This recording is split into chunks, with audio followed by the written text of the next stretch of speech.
Now,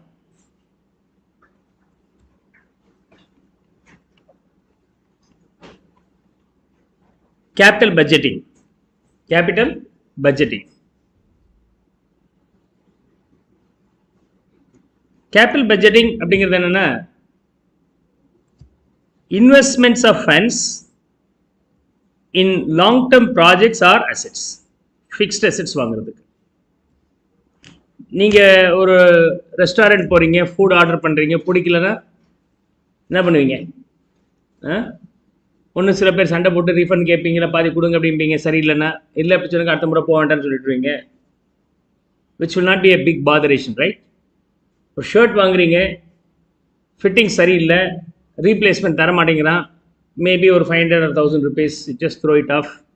There may be slight tension. Anyhow, will not be bothered with respect to that. ஒரு கோடி ரூபாய் வீடு கட்டிட்டீங்க, பிடிக்கல சார், நாங்கள் தூக்கி போட்டு புது வீடு வாங்கிடுவோம் சார். நடக்குமா? அந்த ஒரு கோடிக்கு ஒருத்தன் 20-30 வருஷம் ஒரு irreversible once you invested. அப்படி நீங்கள் ரிவர்ஸ் பண்ணாலும் there may be huge loss. அப்போ இன்வெஸ்ட் பண்ணுறதுக்கு முன்னாடி நீங்கள் டபுள் காஷியஸாக is it worth investing or not அப்படி தெரிஞ்சுக்கணுமா இல்லையா? ஸோ அதுக்கு ஏதாவது டெக்னிக் இருக்கா அப்படின்னு சொன்னாக்கா அதான் கேபிட்டல் பட்ஜெட்டிங் அப்ரைசல் டெக்னிக். உங்களுடைய capital fund, capital outflow, capital payment, assets purchase பண்ணுறது, லாங் டேர்ம் ப்ராஜெக்ட்ஸ் பண்ணுறது எல்லாமே கேபிட்டல் பேமெண்ட்ஸ். அந்த கேபிட்டல் பேமெண்ட்ஸ் ஒன்ஸ் உள்ளார போயிடுச்சுன்னா வெளியே வரது கஷ்டம். அப்போ போகும்போதே, அதாவது நீங்கள் இன்வெஸ்ட் பண்ணுறதுக்கு முன்னாடி you have to be double cautious whether it's worth investing that or not. You have to make the decision ahead. Okay, that will be falling under capital budgeting decisions. Okay, and long term projects or assets, அதுக்கான fund இன்வெஸ்ட்மெண்ட்டை பற்றி பார்க்குறது தான் capital budgeting. And benefits are expected over series of years. அதோடைய returns 1 இயருக்கு வராது, இல்லை short term வராது. You will be enjoying the benefits for the long term. For example, setting up the factories, installing machinery, or increasing the capacity to manufacture, இதெல்லாமே ஒரு examples தான். இதோடைய main drawback என்னன்னா, withdrawal of the project causes a capital loss. Huge loss will be there. Huge loss will be there. அப்போ நீங்கள் invest பண்ணுறதுக்கு முன்னாடி you have to be double cautious, right? So அப்போ டபுள் காஷியஸாக நீங்கள் invest பண்ணோம் அப்படிங்கும்போது ஏதாவது டெக்னிக் இருந்தால் பெட்டராக இருக்கும் இல்லையா? அப்படிங்கும்போது தான் we have been given these capital appraisal techniques. We have been given capital appraisal techniques. So we have a list of capital appraisal techniques. ஒவ்வொரு டெக்னிக்லையும் நம்ம என்ன பண்ண போகிறோம்? சம்மை சால்வ் பண்ணி பார்த்துட்டு அந்த ப்ராஜெக்டில் இன்வெஸ்ட் பண்ணுறது ஒர்த்தா இல்லையான்னு நம்ம முடிவு எடுக்க போகிறோம். Hope it is readable now. Capital appraisal techniques. So I have given around 11 models here. 11 models. Predominantly, உங்களுக்கு எத்தனை மாடல்ஸ் எக்ஸாமில் கேட்க வாய்ப்புகள் இருக்குது அப்படி சொன்னாக்கா, payback period, accounting rate of return, net present value, profitability index and IRR. These are the 5 models most probably you can expect. Sometimes we may be asked discounted payback period also. Other methods are variant.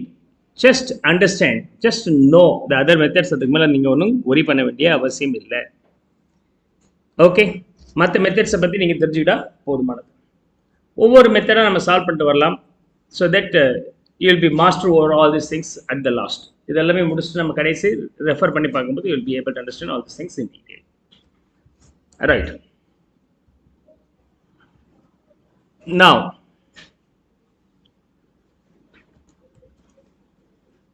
so what are the types of problems you can expect அப்படிங்கிறது நான் list பண்ணியிருக்கிறேன் இந்த சாப்டரில். Okay, practical problems related to the capital appraisal techniques. ஒரு 11 models பார்த்தோம் இல்லையா? அந்த 11 மாடல்ஸை யூஸ் பண்ணி investment in that project is worth or not அப்படிங்கிறத நம்ம முடிவு எடுக்கலாம். கேஷ் ஃப்ளோஸ் கண்டுபிடிக்கலாம். ஐஆர்ஆர் கேல்குலேஷன்ஸ் பண்ணலாம் அப்படின்னு சொன்னேன். இன்டர்னல் ரேட் ஆஃப் ரிட்டர்ன், அதில் சம் ட்ராபேக்ஸ் இருக்குது, அதை பற்றி தெரிஞ்சுக்கலாம். And mutually exclusive projects with different life or same life அந்த எப்படி ஹேண்டில் பண்ணுறதுங்கிறது பார்க்கலாம். And we have the problems related to the capital rationing, related to the divisible projects and indivisible projects and replacement. So these are the 6 sets. So I am going to give you illustration for all these components one after one, so that along with the illustration you will be able to understand logics without any hiccup. Is that okay? Now, we'll start with technique of capital budgeting. Technique of capital budgeting. In this illustration, around 7 models are going to be discussed. 7 models are going to be discussed. Clear? Let's try to solve this one along with me.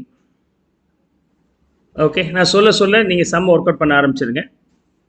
Cash outflow at 0th period, இதெல்லாமே cash inflows பா. Year 1, year 2, year 3, so we have 2 projects A and B, 2 projects are there. Project ஏவா இருந்துச்சுன்னா இனிஷியலாக நீங்கள் 1 லட்சம் ரூபாய் invest பண்ண வேண்டியது இருக்குது, கையிலேருந்து பணம் வெளியே போகுது. ப்ராஜெக்ட் பியாக இருந்தால் 1,50,000 will go off from your hand.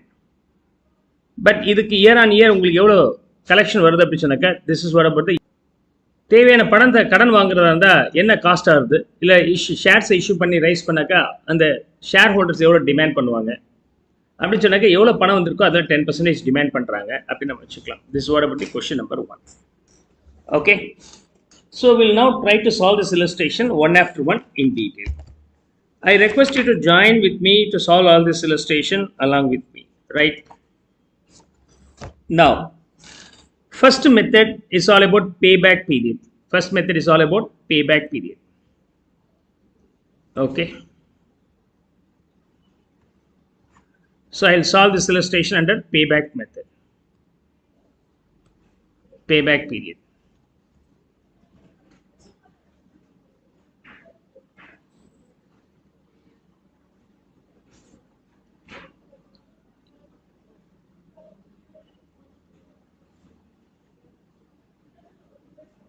Yeah.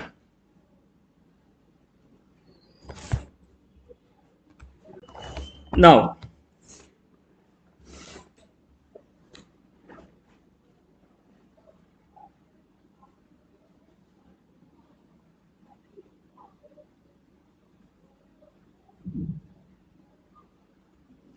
so payback period.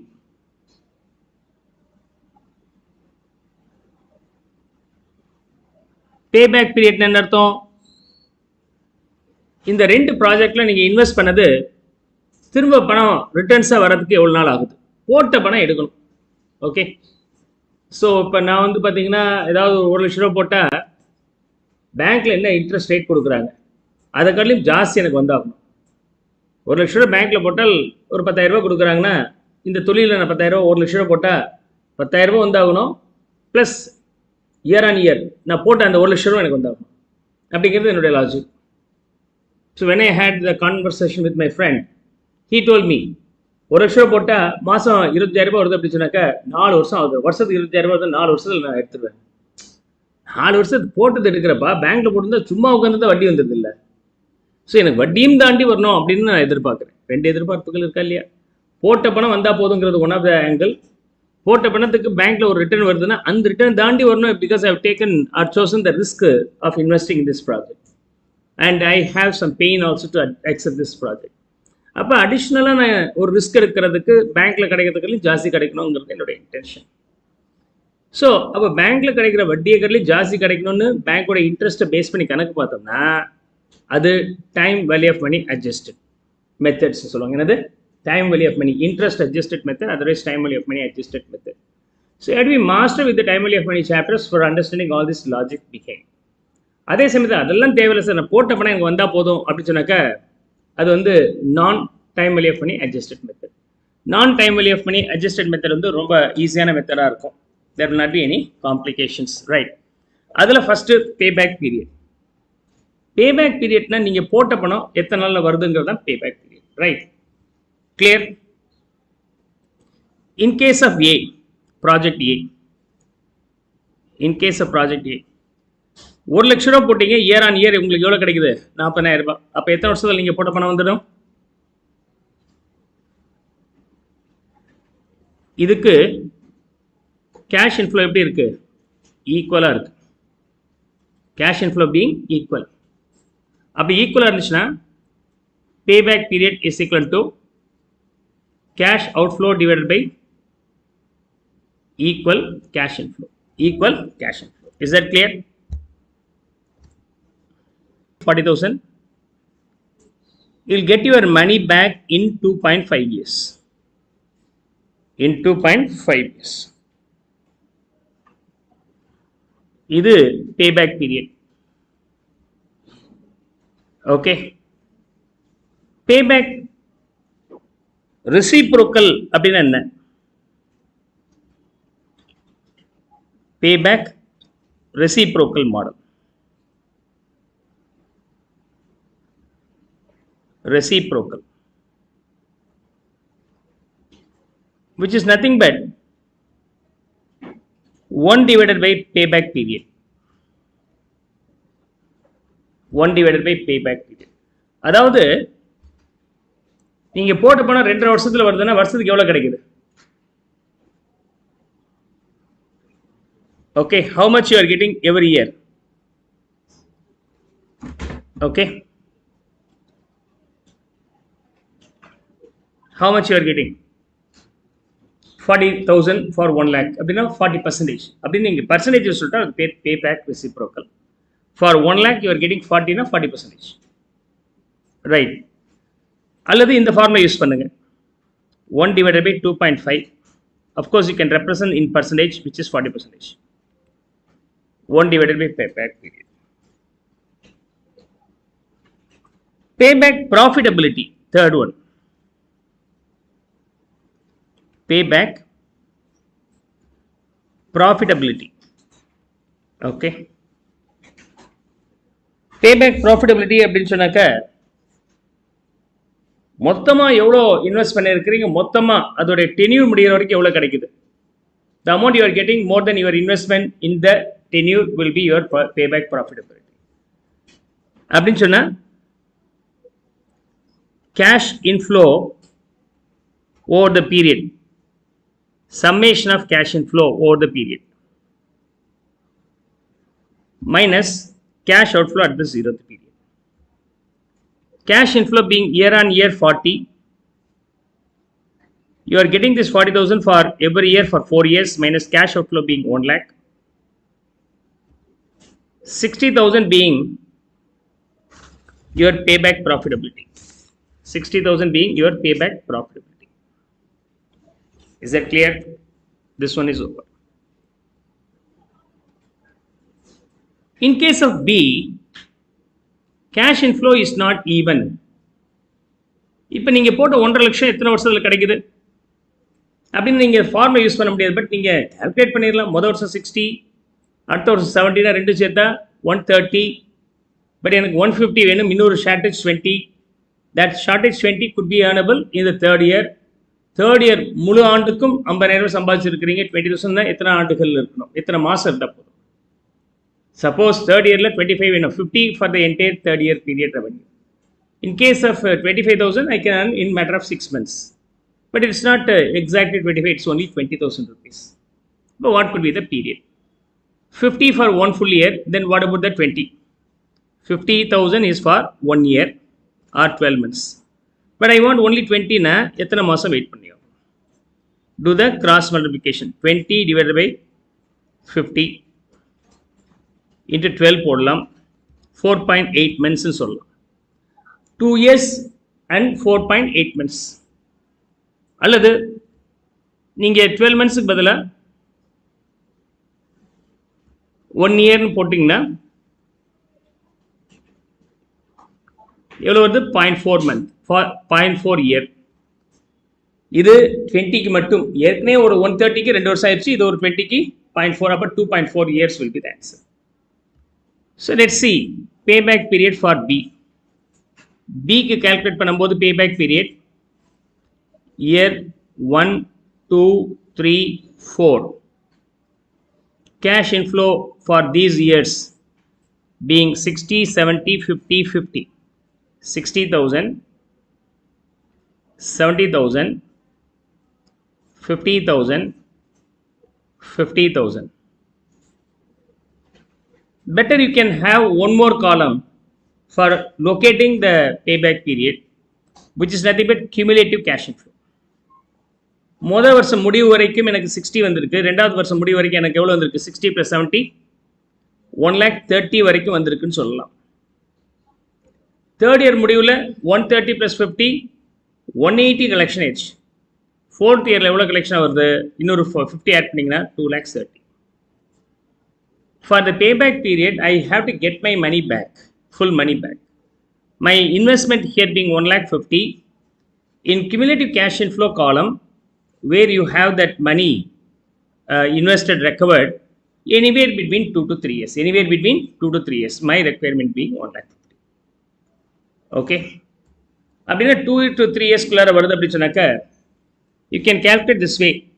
2 இயர்ஸில் 130 வந்துச்சு. 2 இயர்ஸில் இன்னும் எவ்வளோ வர வேண்டியது இருக்கோ அந்த ஷார்ட்டேஜ் இந்த நம்பர். அதுக்கு அடுத்த வருஷத்தில் முழு ஆண்டில் எவ்வளோ சம்பாதிக்கிறோம் இந்த 3 டேட்டா வச்சு நம்ம கண்டுபிடிக்கலாம். இதுதான் இங்கே நான் பண்ணியிருக்கிறேன். 2 வருஷத்தில் எனக்கு தேவையான பணத்தில் 3/4 மேலே வந்துருச்சு.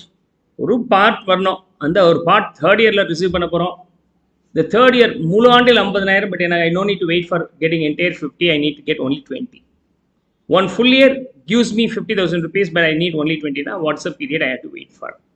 Abdina in the numbers 2 plus amount required for getting my money back by the end of 2nd year. Amount earned, cash inflow by the end of 3rd year. Okay. Of course, you can represent that in year or month, whatever it may be. So, payback period in this case being 2.4 years. 2.4 years in சொல்லலாம் அல்லது 2 years, 4 months, 8 months னு சொல்லலாம். தப்பில்லை. Even அந்த 4.8 months. Okay, எப்படி சொல்லலாம்? 2 years, 4.8 months or simply 4 months. அந்த 0.8 days convert பண்ணுங்க. 0.8 months ஒரு மாதம் அப்படிங்கிறது 30 நாள். ஓகே, அதில் 0.8 அப்படின்னு சொன்னாக்க இன்ட்டு 30. 0.8 into 30 போட்டிங்கன்னா 24 days. ஓகே, ஸோ 2 வருஷம் 4 மாதம் 24 நாளில் நான் போட்ட பணம் எனக்கு வந்துடும் அப்படிங்கிறது ரெண்டாவது approach. Second, payback reciprocal. Payback reciprocal. Sir இதான் எனக்கு தெரியுதே sir, cash inflow by outflow போட்டாலும் ஆன்சர் வந்துடுமே sir. 40 year on year cash inflow, cash outflow being 1 lakh, அப்போ 40 by 1 lakh போட்டால் 40% வந்துருச்சே. அப்படியே இதுக்கு தனியாக 1 by payback periodனு ஒரு formula போட்டிருக்கிறீங்கன்னா this will be available only when the cash inflow being equal. அன்ஈக்குவலாக இருந்தால் இந்த மாதிரி போட முடியாது. அதுக்காக தான் நம்ம இந்த ஃபார்முலா யூஸ் பண்ணியிருக்கிறேன். 1 by payback period. So 1 by 2.4 years in percentage. Come on, tell me what is the value? Payback reciprocal 41.67%. Third calculation being payback profitability. CA வந்து பார்த்தீங்கன்னா ஓகே எவ்வளோ மெத்தட்ஸ் இல்லை, நான் சொன்ன 6-7 மெத்தட் டீட்டெயிலாக வருது. சிஎம்ஏல மெத்தட்ஸ் ஜாஸ்தி கொடுத்துருக்குறாங்க. Some of the methods are irredundant, we usually don't use. இருந்தாலும் அதையும் காம்ப்ரிஹென்சிவாக இருக்கணும்னு சிஎம்ஏ புக்கில் சேர்த்துருக்குறாங்க.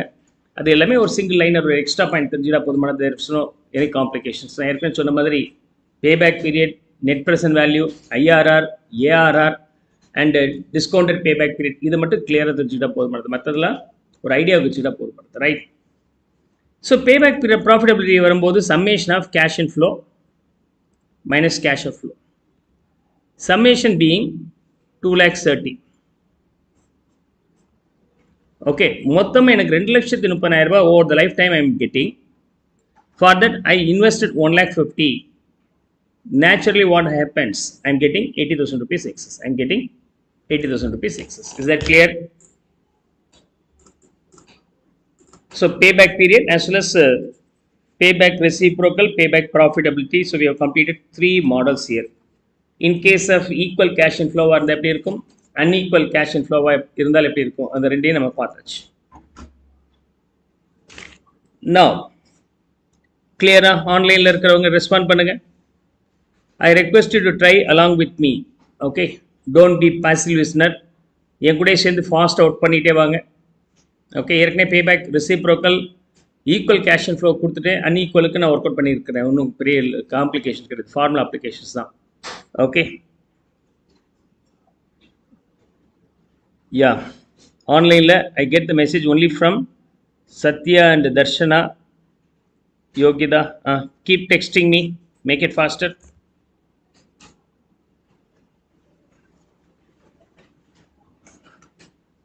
Yeah, okay. So by Ravi. Now, let me move on to the next illustration. இதே illustration இப்போ எந்த மாடலில் போட போகிறோன்னா, I am going to solve under net present value, profitability index, discounted payback period. மூணு மாடல் பற்றி பார்க்க போகிறோம்.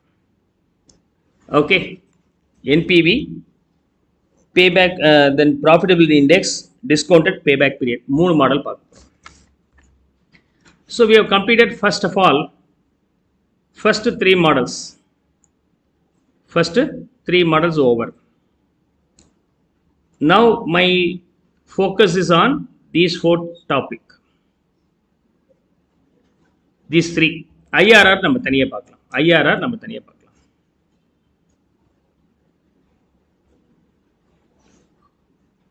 Now let's start with net present value, NPV. அப்ப இது வரைக்கும் பார்த்த மாடல் எல்லாம் இருக்கு இல்லையா, மொதல் மூணு மாடல் நான் time value of money considered model. Time value of money interest calculations never bother. போட்ட பணம் எனக்கு சேஃபாக வந்தால் போதும். போட்ட பணம் 10 வருஷத்துக்கு அப்புறம் அதே கொடுத்தானா எனக்கு என்ன பிரயோஜனம் இருக்குது? வட்டி இருக்கா இல்லையா? 10 years பேங்க்கில் போட்டுருந்தா 10 years இன்ட்ரெஸ்ட் என்னாச்சு அப்படிங்கிறது one more argument.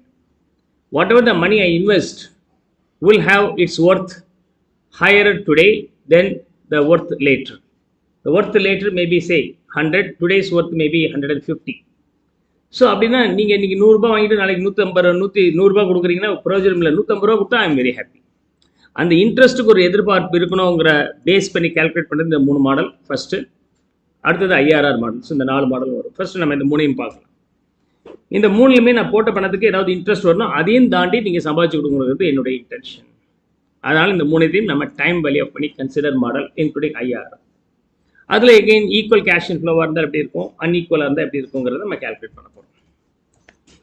Let start with net present value for A. இந்த கம்பெனிக்கு எவ்வளோ காஸ்ட் செலவாகுதுன்னா 10% செலவாகுதுன்ட்டான். எவ்வளோ செலவாகுது? 10%. As the company spends 10% here, at least they demand 10% return. அப்படின்னா 100 ரூபா இருந்துச்சுன்னா பேங்க்கில் போட்டாலே உங்களுக்கு 10 ரூபா இல்லை 100 ரூபா அவங்க கடன் வாங்கி அந்த தொழிலில் இன்வெஸ்ட் பண்ணால் ஒரு வருஷத்துக்கு அப்புறம் அந்த கடன் அடைக்கும் போது வட்டியோடு சேர்த்து 110 கொடுக்க வேண்டியதாக இருக்குது. அப்போ கடன் வாங்கி இந்த தொழிலில் இன்வெஸ்ட் பண்ணாக்கா 1 year எண்டில் எனக்கு எவ்வளோ வரணும் அப்படின்னு சொன்னாக்கா ரீபேமெண்ட் பண்ண வேண்டிய அந்த 110 ப்ளஸ் கொஞ்சம் எனக்கு எக்ஸ்ட்ரா போட்டு கொடுங்க. அதுதான் இதோட லாஸ்டிங். அப்போ 110க்கு மேலே சம்பாதிச்சு கொடுக்குற அந்த அமௌண்ட்டுக்கு தான் net present value. The amount earnable beyond the amount invested and the interest I lose, these two. இதை தாண்டி நான் சம்பாதிச்சுன்னா I'm pretty happy.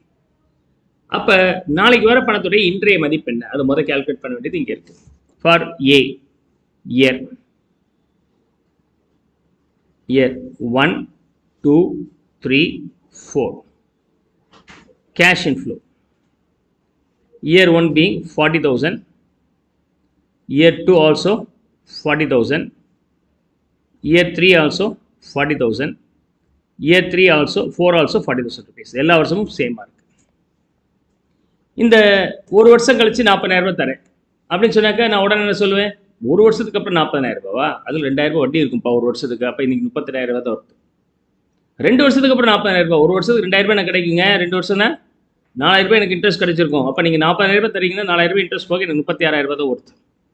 So the recoverable amount becomes later period recoverable amount, then we demand more return, or it will have more interest component. That's the logic. அப்போ அதை calculate பண்ணுறதுக்கு I am going to use the PV factor, 10% present value factor. Okay, 10% present value factor being உங்களுடைய நான் scientific calculator எப்படி பண்ணணும். So as already told you, you have to always play with the calculators. இந்த டாப்பிக்கில் வருதுன்னா நீங்கள் calculator work out பண்ணியிருக்கணும். Okay, so இந்த பி ஃபேக்டர் கண்டுபிடிக்கிறதுக்கு 1 divided by 1 plus I அப்படிங்கிற ஃபார்முலா போடணும். இது வந்து பவர் 1 இருந்துச்சுன்னா ஃபர்ஸ்ட் இயருக்கு, பவர் 2 இருந்தால் செகண்ட் இயருக்கு. ஓகே, இதுதான் PV factor for any year to the power n. Okay, so முதல் ஆண்டில் இருந்தால் 1 divided by rate of interest 10% na 0.1, so 1.1 will be the value. Second year இருந்தால் to the power 2 இந்த மாதிரி வரும்.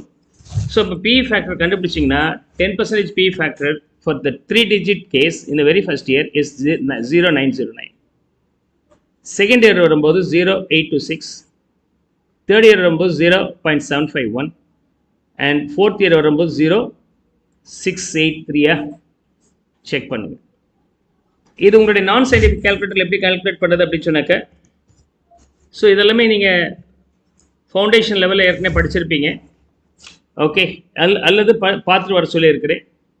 நான் சயின்டிஃபிக் கால்குலேட்டரில் 1 டிவைடட் பை 1.1 1.1ன்னா 1 plus rate of interest 0.1. Okay, இது 12% இருந்தால் 1 டிவைடட் பை 1 ப்ளஸ் 1.12, அதர்வைஸ் 1.12 அதால் டிவைட் பண்ணிக்கணும். ஸோ இந்த ஃபார்முலா தான் 1 divided by 1 plus I is the formula. இது ஃபஸ்ட் இயர். ஸோ உங்கள் நான் சயின்டிஃபிக் கால்குலேட்டரில் போட்டிங்களா, 2வது வருஷம் கண்டுபிடிக்க திரும்ப ஈக்குவல் விட்டு ப்ரெஸ் பண்ணால் 2வது வருஷம் வந்துடும், திரும்ப ஈக்குவல் ப்ரெஸ் பண்ணால் 3, திரும்ப ப்ரெஸ் பண்ணால் 4வது வருஷம் ஆட்டோமேட்டிக்காக வந்துடும். You no need to worry about that. Is that clear? நான் இப்போ போட்டதோடைய என்டையர் வேல்யூவோடைய சம்மேஷன் போட்டிங்கன்னா, ஓகே, உங்களுடைய கால்குலேட்டரில் ஜிடின்னு ஒரு பட்டன் இருக்கான்னு பாருங்கள். ஓகே, அப்போ 1 டிவைடட் பை 1.1 ஈக்குவல் 1 2 3 4 எல்லாத்தையும் ப்ரெஸ் பண்ணிவிட்டு ஜிடின்னு ஒரு பட்டன் இருக்கும், அதை ப்ரெஸ் பண்ணிங்கன்னா இதோடைய சம்மேஷனை கொடுத்துருவாங்க. இதோடைய சம்மேஷன் வந்துடும். ஓகே, வருதா பாருங்கள், எவ்வளோ வருது? 3.169. சார் என் கால்குலேட்டர் ஜிடி இல்லை சார் அப்படின்னா, better you can go for buying this GT button உள்ள கால்குலேட்டர். அப்படிலாம் சில ஆப்ஷன்ஸ் இருக்கும், போய் பாருங்கள். இல்லைனா இப்படி தான் பண்ணி ஆகணும். 1 divided by 1.1 okay equal memory plus equal memory plus equal memory plus equal memory plus, then do memory receive, you will get the answer 3.169. அதாவது இதெல்லாம் பிவி ஃபேக்டர். ஆனால் இந்த வேல்யூ இருக்கு இல்லையா, இதுக்கு பேர் ஆன்டி ஃபேக்டர்னு சொல்லுவோம். இதுக்கு பேர் என்னது? ஆன்டி ஃபேக்டர் சொல்லுவோம். Is that clear? So P factor, anti factor. Summation of the P factor for the end period will be anti factor. Now, if I multiply the cash inflow with the P factor, the value what I get here is called discounted cash inflow. அல்லது present value of cash inflow. Present value of cash inflow அப்படின்னு நம்ம சொல்லலாம். அதாவது rate of interest 10% இருக்குது, அந்த 10% adjust பண்ண பிறகு அதோட இன்றைய மதிப்பு என்ன அப்படிங்கிறது தான் discounted cash. So we got this 14.909. Come on, let me know the value. I think this value being 36,360. அடுத்தது 33,40. அடுத்தது 30,40. அடுத்தது 27,320. 27,320 டிஸ்கவுண்டட் கேஷ் ஃப்ளோ. இதோட சம்மேஷன் எவ்வளோ இருக்குன்னு பாருங்க. The summation of this being 1,26,760. 1,26,760. Now இந்த தொழிலில் நான் 40,000 ரூபாய் போட்டேன்னா அதுக்கு இன்ட்ரெஸ்ட் நான் எதிர்பார்க்குற இன்ட்ரெஸ்ட் எல்லாம் லெஸ் பண்ண பிறகு இன்றைய மதிப்பு எவ்வளோனா 1,26,760. இது பேர் present value, summation of the present value with cash flows. இந்த அமௌண்ட்டுக்கு நான் எவ்வளோ இன்வெஸ்ட் பண்ணியிருக்கிறேன் அப்படின்னு சொன்னாக்கா, cash out flow at 0th period 1 lakh. அப்போ 1 lakh போட்டால் எனக்கு 1,26,760 வருது. இல்லை சார் 160 வருது. 160 வருது. 160 வந்தால் இன்ட்ரெஸ்ட்டுக்கு ஒரு கேல்குலேஷன் இருக்கா இல்லையா? அப்போ அந்த time value of money not கன்சிடரில் 160 எடுத்துக்கணும். அதான் நம்ம பேபேக் ப்ராஃபிட்டபிலிட்டி பார்த்தோம். ஆனால் டைம் வேல்யூ ஆஃப் மணி கன்சிடர்னா என்ன ரிட்டர்ன்ஸ் வருதோ அது இன்றைய மதிப்பு என்னவாக இருக்கும்? 10% வட்டியோடு சேர்த்து நாளைக்கு இருக்குன்னா இன்றைய மதிப்பு என்ன இருக்கும்? Reverse calculation. அந்த 10% வட்டியை நம்ம ரிவர்ஸ் பண்ணியிருக்கோம். 2 இயர்ஸில் 2 இயர்ஸோட இன்ட்ரெஸ்ட், 3 இயர்ஸில் 3 இயர்ஸோட இன்ட்ரெஸ்ட் நம்ம ரிவர்ஸ் பண்ணிட்டீங்கன்னா இன்றைய மதிப்பு நம்ம கிடச்சிரும். அந்த இன்றைய மதிப்பு நான் போட்ட இன்னைக்கு இன்வெஸ்ட் பண்ணதுக்காட்டிலும் ஜாஸ்தி இருந்துச்சுன்னா அந்த எக்ஸஸ் அமௌண்ட்டுக்கு பேர் net present value. If that net present value is positive, that project is accepted. The project is accepted. NPV net present value 26,760. இது பாசிட்டிவாக இருக்குது, அதனால் இதை அக்செப்ட் பண்ணிக்கலாம். இதை அக்செப்ட் பண்ணிக்கலாம். Is that clear? நான் இந்த மாதிரி ஈக்குவலாக இருந்தால், கேஷ் இன்ஃப்ளோ ஈக்குவலாக இருந்தால் நீங்கள் என்ன பண்ணலாம்னா, cash inflow earned every year end multiplied with the anti factor, you will directly get this answer. Okay, so when it is being the equal cash inflow into PV factor நீ போட்டுருக்க வேண்டிய அவசியம் இல்லை. அந்த ஈக்குவல் கேஷ் இன்ஃப்ளோவோட annuity factor multiply பண்ணி போட்டால் போதுமானது. அன்ஈவனாக இருந்துச்சுன்னா வேறு வழியில் நம்ம தனித்தனியாக ஒர்க் அவுட் பண்ணியிருக்கணும். ஈக்குவல் கேஷ் இன்ஃப்ளோ இருந்தால் நமக்கு வேலை கம்மி. So when it is being the equal cash inflow earned every year is multiplied with the anti-factor you will get the summation of discounted cash inflow. அதுலேருந்து அவுட்ஃப்ளோவை subtract பண்ணிங்கன்னா கிடைக்கும். இது NPV.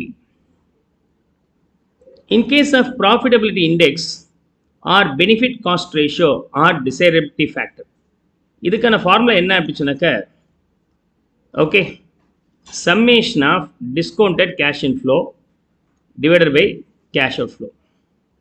ரொம்ப சிம்பிள். இந்த தொழிலில் எனக்கு கிடைச்ச மொத்த வருமானத்துடைய இன்றைய மதிப்பு டோட்டல் எவ்வளோ வருது? 1,26,760. ஆனால் இதுக்கு நான் எவ்வளோ இன்வெஸ்ட் பண்ணியிருக்கிறேன்? 1 lakh இன்வெஸ்ட் பண்ணியிருக்கிறேன். அப்போ இதால் டிவைட் பண்ணிங்கன்னா 1.2676 அப்படிங்கிறதான் ப்ராஃபிட்டபிலிட்டி இண்டெக்ஸ்னு சொல்லலாம், அல்லது பெனிஃபிட் காஸ்ட் ரேஷியோன்னு சொல்லலாம், ஆர் டிசைரபிலிட்டி ஃபேக்டர்னு சொல்லலாம்.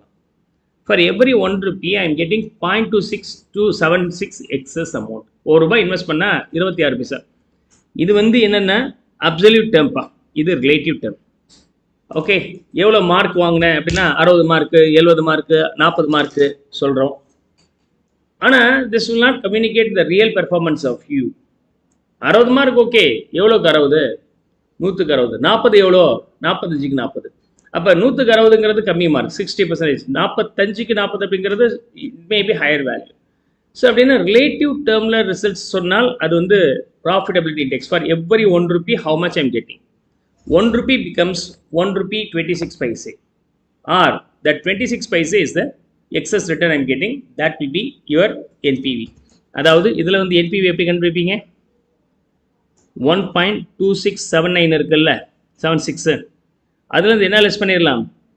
இன்வெஸ்ட்மெண்ட் 1 rupee லெஸ் பண்ணிட்டீங்கன்னா இந்த வேல்யூவோட நீங்கள் இனிஷியல் அவுட்ஃப்ளோவை மல்டிப்ளை பண்ணிட்டீங்கன்னா உங்களுக்கு எவ்வளோ கிடைக்குது பாருங்கள், NPV. You will get the NPV. So you should not have any confusions. If you are aware about the profitability index, from there you can find out the NPV very easily. 1 rupeeக்கு மேலே எவ்வளோ வருதோ into cash outflow வச்சு multiply பண்ணிக்கிட்டிங்கன்னா அதான் NPV. அதே சமயத்தில் நீங்கள் இந்த ரெண்டுக்குள்ள relationship தான் நம்ம என்னன்னு சொல்கிறோம்? ப்ராஃபிட்டபிலிட்டி இண்டெக்ஸ்னு சொல்கிறோம். சில other may recommend the relationship between these two also being the NPV, means PI. அதாவது சம்மேஷன் ஆஃப் டிஸ்கவுண்டட் கேஷ் இன்ஃப்ளோக்கு பதிலாக NPV பை கேஷ் அவுட்ஃப்ளோ அப்படிங்கிறது சில ஆதர் ரெக்கமெண்ட் பண்ணியிருக்கிறாங்க. சிங்கர் அகாடமி புக்கில் கொடுத்துருக்குறாரு. ஆனால் CMA புக் எல்லாத்துலேயுமே இந்த மெத்தட் இப்போ ரீசெண்டாக அடாப்ட் பண்ணலை. You no need to worry about this one. If such method if you come across, be alert that this method is also available. Otherwise you can stick on to this. So இந்த மெத்தடில் என்ன ஆகிடும்னா NPV being 26,760 for your outflow being 1 lakh அப்படின்னா you will be getting 0.2676. இதுக்கும் உள்ள difference அந்த number 1 கம்மியாக இருக்கும். 1ங்கிறது என்னது? போட்ட பணம், இன்வெஸ்ட்மெண்ட். அந்த இன்வெஸ்ட்மெண்ட்டை சப்ட்ராக்ட் பண்ண பிறகு இருக்கிறது தான் NPV இல்லையா? சப்ட்ராக்ட் பண்ணுறதுக்கு முன்னாடி இருக்கிறது டிஸ்கவுண்டட் கேஷ் இன்ஃப்ளோ. இது டிஸ்கவுண்டட் கேஷ் இன்ஃப்ளோ, இது சப்ட்ராக்ட் பண்ண பிறகு இருக்கக்கூடியது NPV. NPV வச்சு பார்த்தீங்கன்னா இந்த மாடலேருந்து, அதாவது டிஸ்கவுண்டட் கேஷ் இன்ஃப்ளோ மாடலில் இருந்து கால்குலேட் பண்ணதுக்காட்டியும் ஒரு நம்பர் கம்மியாக இருக்கும். இதே பர்சன்டேஜில் கூட சொல்லலாம். இது 126.76% சொல்லலாம். இது வரும்போது 26.76% சொல்லலாம். பர்சன்டேஜில் சொல்லும்போது ஒரு 100 கம்மியாக இருக்கும். ஓகே, 100 கம்மியாக இருக்கும். Hope you will B now able to understand net present value. நாளைக்கு வரக்கூடிய அமௌண்ட்டுடைய இன்றைய மதிப்பு என்ன, அந்த இன்றைய மதிப்புக்கு நீங்கள் எவ்வளோ இன்வெஸ்ட் பண்ணீங்க. அப்போ if you are getting anything beyond your investment, that is called net present value. இன்றைய மதிப்பு என்னன்னா அது ப்ரெசன்ட் வேல்யூ, அதோட total summation of present value. கையில் எவ்வளோ பணம் இருக்குது அப்படிங்கிறது நெட் ப்ரெசன்ட் வேல்யூ. அதாவது போட்ட பணத்தை லெஸ் பண்ண பிறகு இருக்கிறது NPV. இதுவே நீங்கள் ப்ராஃபிட்டபிலிட்டி இண்டெக்ஸ் சார் அப்சல்யூட் டேர்மில் சொல்லாதீங்க, எனக்கு புரியல, போட்ட பணத்துக்கு எவ்வளோ கிடைக்குது பர்சன்டேஜில் சொல்லுங்கள் அப்படின்னாக்க அது பேர் ப்ராஃபிட்டபிலிட்டி இண்டெக்ஸ். அது பர்சன்டேஜ்லையும் சொல்லலாம், டெசிமலையும் சொல்லலாம். அதில் ஜெனரிக்காக என்ன மாடல் ஃபாலோ பண்ணுறோம்? Summation of discounted cash inflow by cash outflow follow பண்ணுறாங்க. ரேரஸ்ட் அக்கேஷனில் NPV, நியூமரேட்டரில் NPV எடுத்துக்கலாம். If you are adding NPV, then the value may be lesser by 1 in case of absolute term, means fraction term. Percentage வரும்போது 100 கம்மியாக இருக்கும். Now 6th சொல்லுங்க பார்ப்போம். 6th என்னது? Discounted payback period. பேபேக் பீரியட்னா என்ன அர்த்தம்? நீங்கள் போட்ட பணம் எவ்வளோ நாளில் வந்துடுது.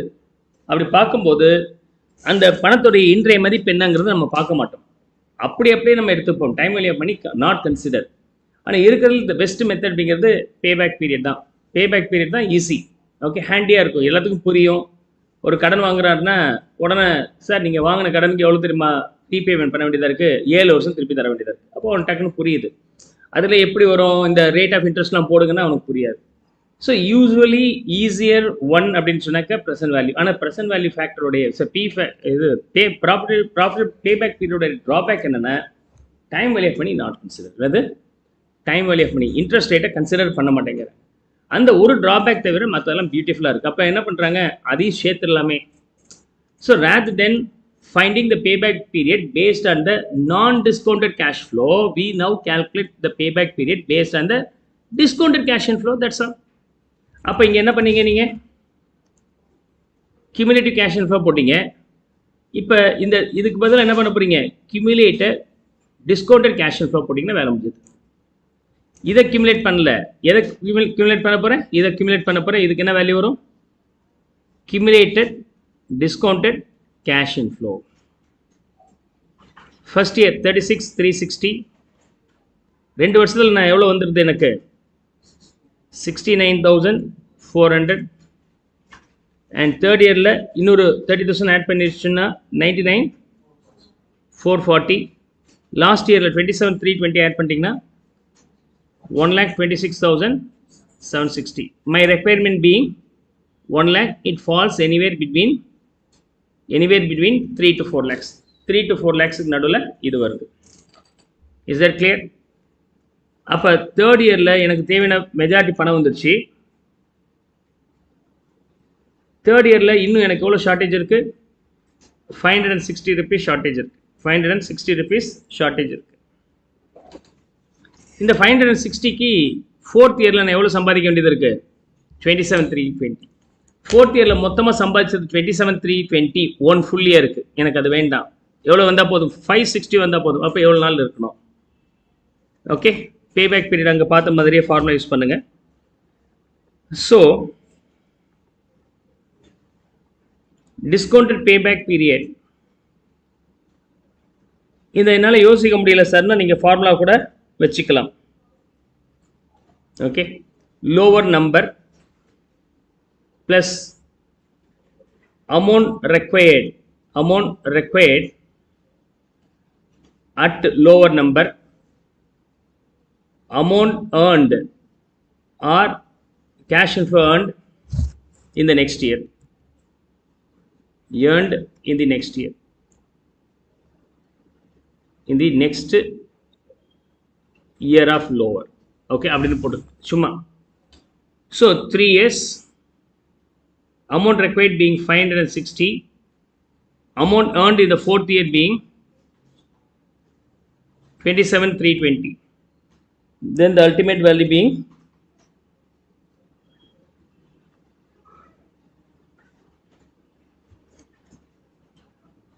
3.02 years. 3.02 years. Is that clear?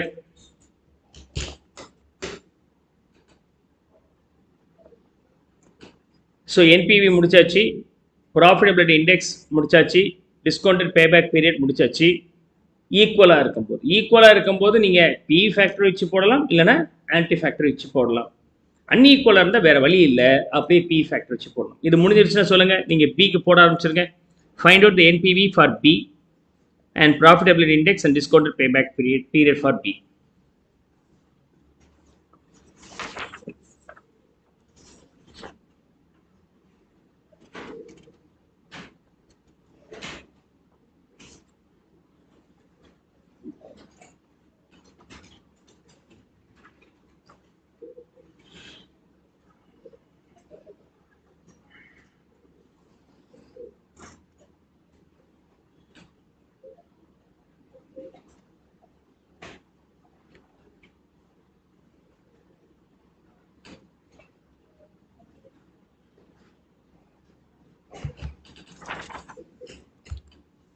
Work out பண்ணுங்க.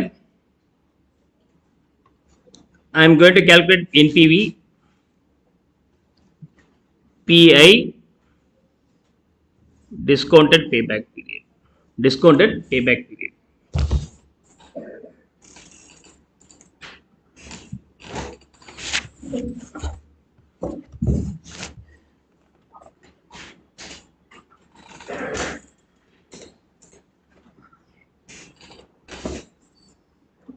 Yeah.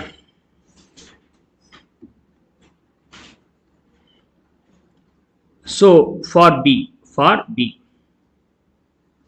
year 1, 2, 3, 4, cash inflow being 60, 70, 50, 50. கம்பெனிக்கு இன்வெஸ்ட் பண்ண தேவையான பணத்தை ரைஸ் பண்ணுறதுக்கு காஸ்ட் ஆகுது which is 10%. Now you have to use 10% PE factor. As you know already, the PE factor was already calculated for A. Here the value being 0.909, 0.826, 0.751, 0.683. If I multiply these two, then I will be getting discounted cash inflow. Discounted cash inflow. The discounted cash inflow here being 54,540, 57,820, 37,550, 34,150. The total of these values 1,84,060. But இதுக்கு நான் எவ்வளவு invest பண்ணியிருக்கிறேன்னா cash outflow at 0th period being 1,50,000 rupees. And the balance being your NPV 34,060. Get me the value. Are you ready? So, are you able to get this value? இது வந்து summation of discounted cash inflow. First question க்கு answer போட்டாச்சு. Second question, PI கண்டுபிடிக்கும் போது என்ன value வரணும்? Summation of discounted cash inflow, discount பண்ண பிறகு அதோட வேல்யூ என்ன இருக்கு? அந்த அமௌண்ட்டுக்கு நீங்க என்ன இன்வெஸ்ட் பண்ணியிருக்கிறீங்க அதால டிவைட் பண்ணீங்கன்னா உங்களுக்கு கிடைக்கும் 1,84,060, cash outflow being 1,50,000. So your profitability index in this case being 1.227. இது போல NP பேஸ் பண்ணி எடுத்தீங்கன்னா number 1 குறையும். So 0.227 will be the answer. The last one being discounted payback period. இதுக்கு நீங்க என்ன பண்ணணும், நீங்க போட்ட பணம் டிஸ்கவுண்ட் பண்ண பிறகு எப்போக்குள்ளார வருது, அதாவது discounted cash inflow உடைய value should reach to 1,50,000. At what year, okay, you are getting this back, அதை நீங்க கண்டுபிடிக்கணும். When you are getting this back. அப்போ இங்கே discounted cash inflow மாறி மாறி வரும்போது you can use the cumulative discounted cash inflow use பண்ணிக்கலாம். So முதல் ஆண்டு முடிவில் எனக்கு 54,540 வந்திருக்கு. செகண்ட் இயர் எண்டில் ரெண்டையும் ஆட் பண்ணிங்கன்னா எனக்கு எவ்வளோ வந்திருக்கு அப்படின்னு சொன்னாக்க 1,12,360. தேர்ட் இயரில் எவ்வளோ வந்திருக்குன்னா 1,49,910, 1,49,910. லாஸ்ட் இயரில் வரும்போது 1,84,060. My initial investment in this case being 150, which is anywhere between 3 to 4. இந்த ரெண்டுக்கு நடுவில் வருது 1,50,000. அப்போ எப்படி கண்டுபிடிக்கிறீங்க? லோவர் இயர் ஒன்று, லோவர் இயரில் என்ன சம்பாதிச்சிருக்கிறீங்க, அதுலேருந்து எனக்கு ரெக்குயர்மெண்ட் சம்பாதிக்கிறதுக்கு எவ்வளோ தேவைப்படுது, 90 rupees.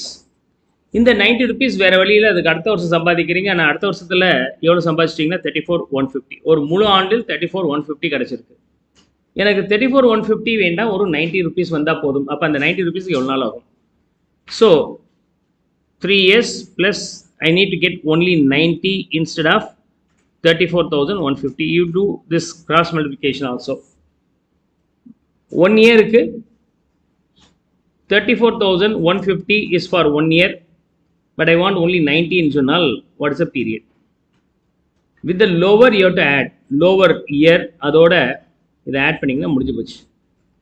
Lower year being 3, amount required being 90 is multiplied with 1 divided by 34,150. The final answer being 3 years ரொம்ப ஃப்ராக்ஷனில் போகுதுன்னு நினைக்கிறேன். ஓகே, 3 yearsனு போட்டுக்கலாம், ரவுண்ட் ஆஃப் பண்ணிக்கலாம். Clear? So currently we have completed almost 6 models here. Payback period, payback reciprocal, payback profitability. இது மூணுமே நான் time value of money considered model. Time value of considered மாடலில் 3 predominant மாடலில் என்பிவி ஒரு model and profitability index second model, discounted payback period. Payback period was one of the most easiest one for the calculation. அதனால் discounted payback period நம்ம அதில் ஒரு refinement. Time value பண்ணி consider பண்ணல, so consider பண்ணிவிடுமே. Consider பண்ண பிறகு what is பேபேக் period அப்படின்னு கேட்டோம்னா அதான் டிஸ்கவுண்டட் பேபேக் பீரியடாக நம்ம மாறி எடுத்து. So we have completed all 6 models. The last model is all about IRR, internal rate of return.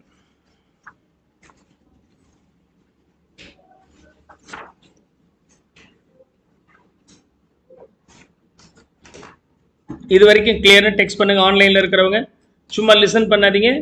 Work with pen and paper.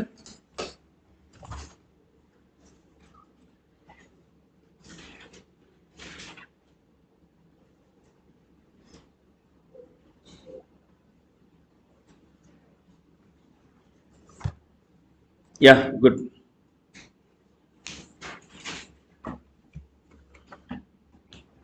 போட்டாச்சா இல்லை?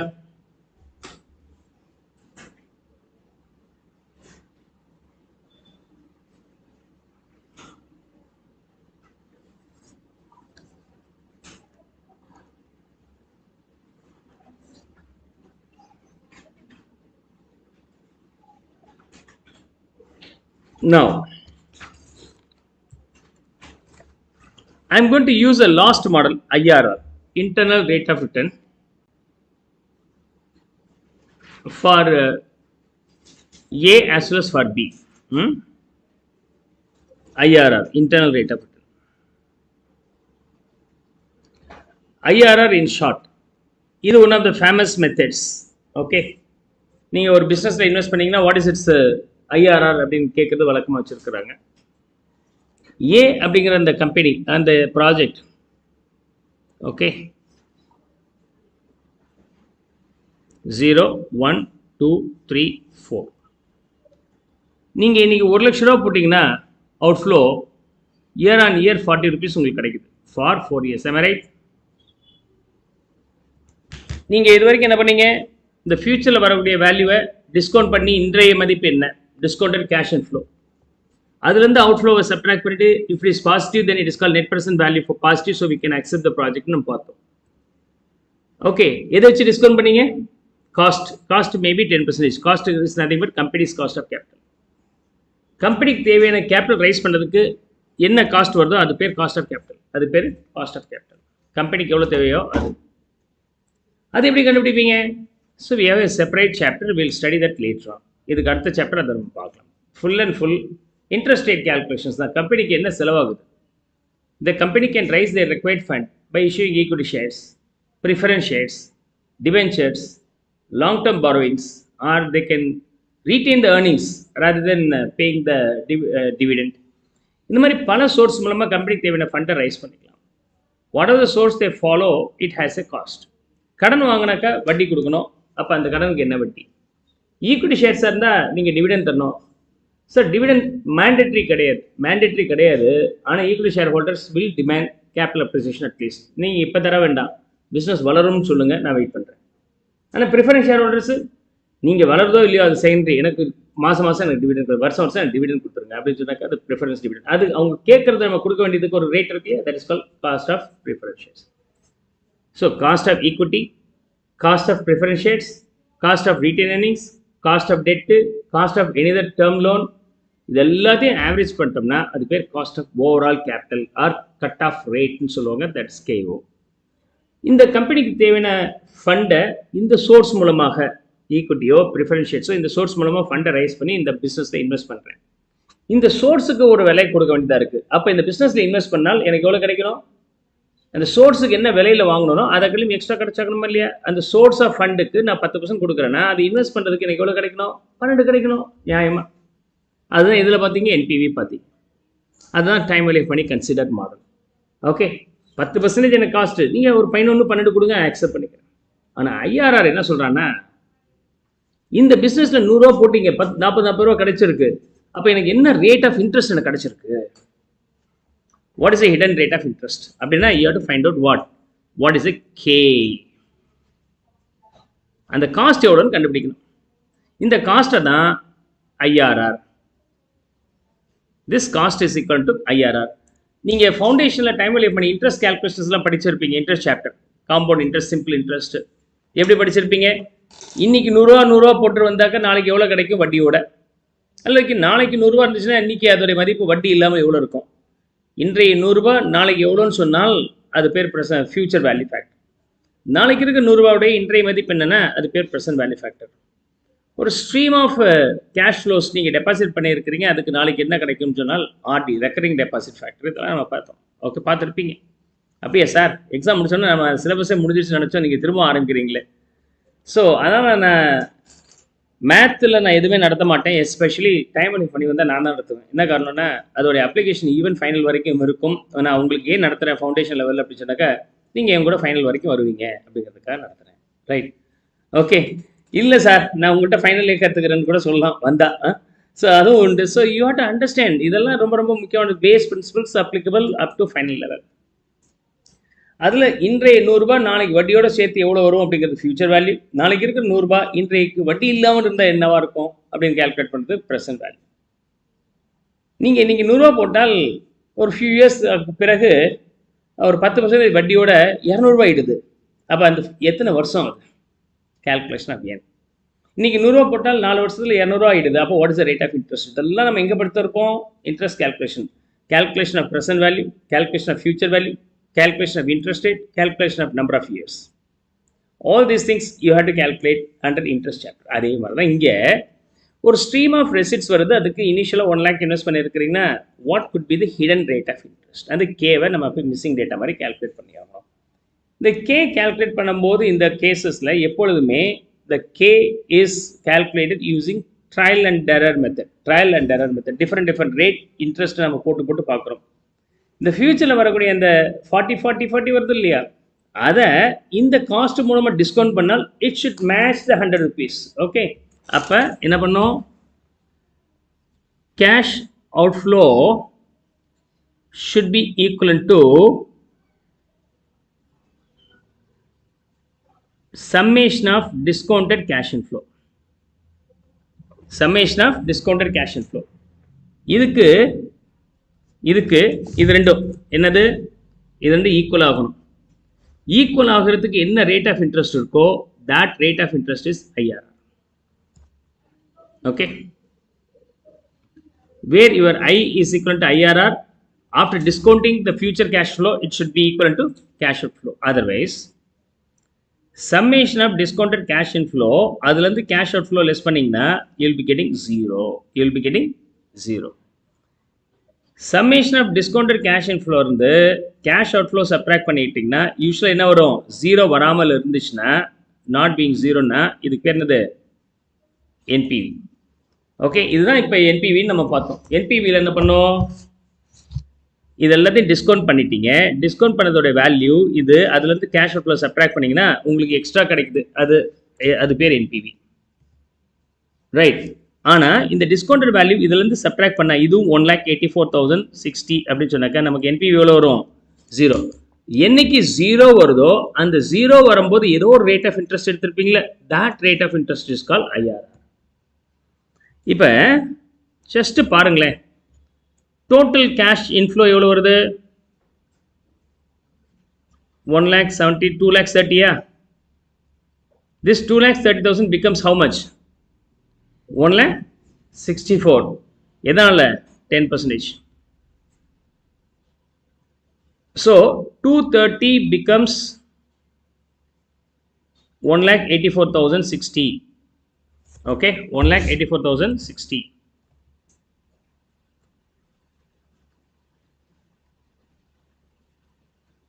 $1,84,060. Is that clear? Due to what? The rate of interest being 10%. இதுவே 15% இருந்தால் எப்படி இருக்கும்? 2,30,000 will become what? Will become what? If the rate of interest being 15%, this value will decrease. This value will decrease. Further decreased. 10% நீங்கள் discount பண்ணதுனால value 280லேருந்து 184 குறைஞ்சிச்சு. Discount என்ன அர்த்தம்? நீங்கள் பணம் கொடுக்கும்போது டிஸ்கவுண்ட் பண்ணி கொடுக்குறீங்க, டேட்டாஸ் கிரெடிட்டாஸ்ன்னு பார்க்குறோமா இல்லையா? 1 lakh 10% டிஸ்கவுண்ட், அப்போ 90,000 கொடுத்தா போதும். அது மாதிரி தான் அந்த டிஸ்கவுண்ட் தான் இது. அதுவே 20% டிஸ்கவுண்ட்னா இன்னும் வேல்யூ கம்மியாகிடும். So if the discount rate is increasing, the ultimate amount payable will be decreasing. அந்த டிஸ்கவுண்ட் தான் இங்கே வந்து இன்ட்ரெஸ்ட், வேற ஒன்றும் கிடையாது. ஓகே, ஸோ இன்ட்ரெஸ்ட் ரேட் 10% இருந்துச்சுன்னா அந்த இன்ட்ரெஸ்ட் இல்லாமல் என்ன இருக்குது அப்படிங்கும்போது அதை நான் லெஸ் பண்ணுறேன், டிஸ்கவுண்ட் மாதிரி லெஸ் பண்ணுறேன் ரிவர்ஸில். ஓகே, அது 10% டிஸ்கவுண்ட் பண்ணும்போது 1,84,000. அதுவே நீங்கள் 20% டிஸ்கவுண்ட் பண்ணிங்கன்னா ஃபர்தர் வில் டிக்ரீஸ். அதுவே 5% இருந்துச்சுன்னா இன்க்ரீஸ் ஆகிடும். இது மாதிரி நீங்கள் ப்ளஸ் ஆர் மைனஸ் பண்ணி ஏதோ ஒரு நம்பரை போட்டு இன்ட்ரெஸ்ட்டுக்கு 10%, 15%, 20% மாற்றி போட்டு எந்த ரேட் ஆஃப் இன்ட்ரெஸ்ட் இது ரெண்டு மேட்ச் ஆகுதோ that will be இது ரெண்டு மேட்ச் ஆகுதோ that will be the IRR rate.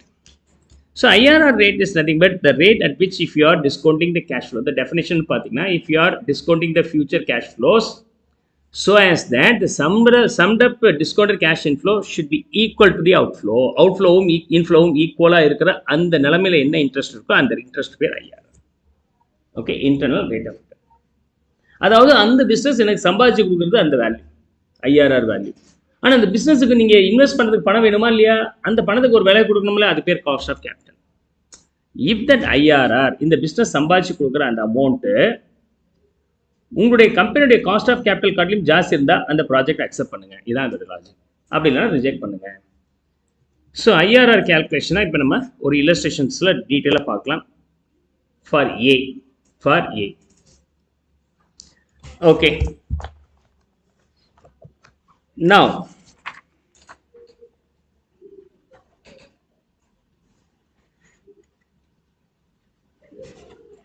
I'll start with 20% data. 10% answer இருக்க வாய்ப்பு இல்லை, ஏன்னா நம்ம ஏற்கனவே போட்டோம்.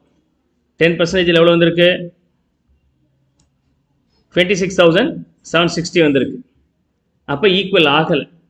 இந்த 26,760 நான் 0 ஆக்கணும். அதான் என்னோட இன்டென்ஷன். 0 ஆக்கணும், இன்னும் குறைக்கணும். அந்த சம்ட் அப் கேஷ் இன்ஃப்ளோ குறைக்கணும் அப்படின்னு சொன்னாக்கா டிஸ்கவுண்ட் ஃபேக்டரை நீங்கள் அதிகப்படுத்தணும். அவ்வளோதான், தட்ஸ் அ லாஜிக். அப்போ நான் என்ன பண்ண போகிறேன், 2 ரேட் யூஸ் பண்ணுறேன். ஒன்று 20% ரேட், இன்னொன்று 22% ரேட். இது ரெண்டும் வச்சு கேல்குலேட் பண்ணுறேன். அதுக்குள்ளார கண்டுபிடிக்க முடியலன்னா வெவ்வேறு ரேட் நம்ம எடுக்கணும். Okay, 20% rate. Come on, find out the NPV for 20%. NPV தான் calculate பண்ண போறீங்க. IRRல பொறுத்த வரைக்கும் you have to calculate NPV only. Okay, NPV மாதிரி தான். ஆனால் எந்த ரேட் வச்சு calculate பண்ணும்போது NPV 0 ஆகுதோ அந்த ரேட் தான் IRR. ரொம்ப சிம்பிள். ஓகே, ஸோ நான் என்ன பண்ணுறேன், 20% ஒன்று எடுத்துக்கிறேன் அண்ட் 22% ஒன்று எடுத்துக்கிறேன். So for A, year 1, 2, 3, 4. Find out the NPV where the rate of interest assumed to be 20%. Cash inflow 40, 40, 40, 40. 20% PE factor. 20% PE factor. எப்படி போடுவீங்க? 1 divided by 1.2. Okay, 20%. 1 plus I தானே, 1ங்கிறது 1, Iங்கிறது 0.2, அப்போ 1.2. 1 divided by 1 plus I. அப்போ 1 divided by 1.2 போட்டிங்கன்னா 0.833, 0.694, 0.579, 0.482. Is that okay? So we got it for 20%. இப்போ என்ன பண்ண ஆகணும்? You have to find out the discounted cash inflow for 20%. 20% என்ன discounted cash inflow? Cash inflow is multiplied with the P factor applicable to the rate of 20%. போட்டிங்கன்னா எவ்வளோ வருது?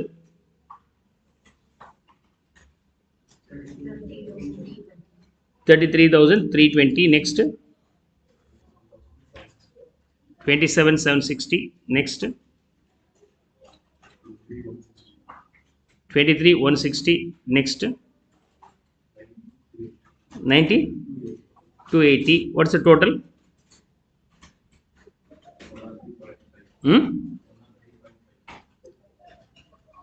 103, 500. 540. Okay. இது வந்து summation of discounted cash inflow minus cash outflow. Cash outflow for A case being 1 lakh. You get the NPV being 3,540. 3,540. நமக்கு correct தானே? Total mistake எவ்வளோ வருது பாருங்க. எவ்வளோ? 1034. ஓகே, 3480. ஓகே, அப்போ 3,480 நமக்கு வந்திருக்கு. வருது இந்த நம்பர்? இது வரலையா? ஸ்பீடப் பண்ணுங்க. Get me the answer.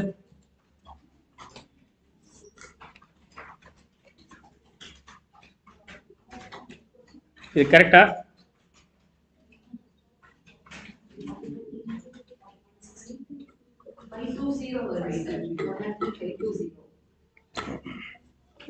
Okay,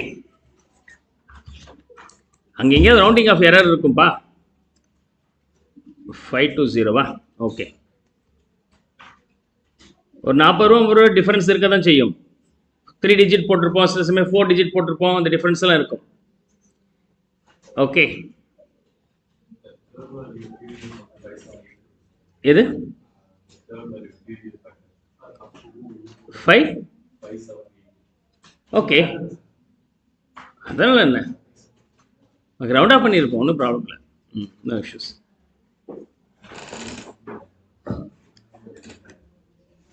எல்லாத்துக்கும் இந்த கூட்டல் கழித்தல் தெரியும். அதனால எல்லாருக்குமே ஒரு ஆன்சர் வரும்போது எல்லாருமே தகராறு பண்ணுவீங்க.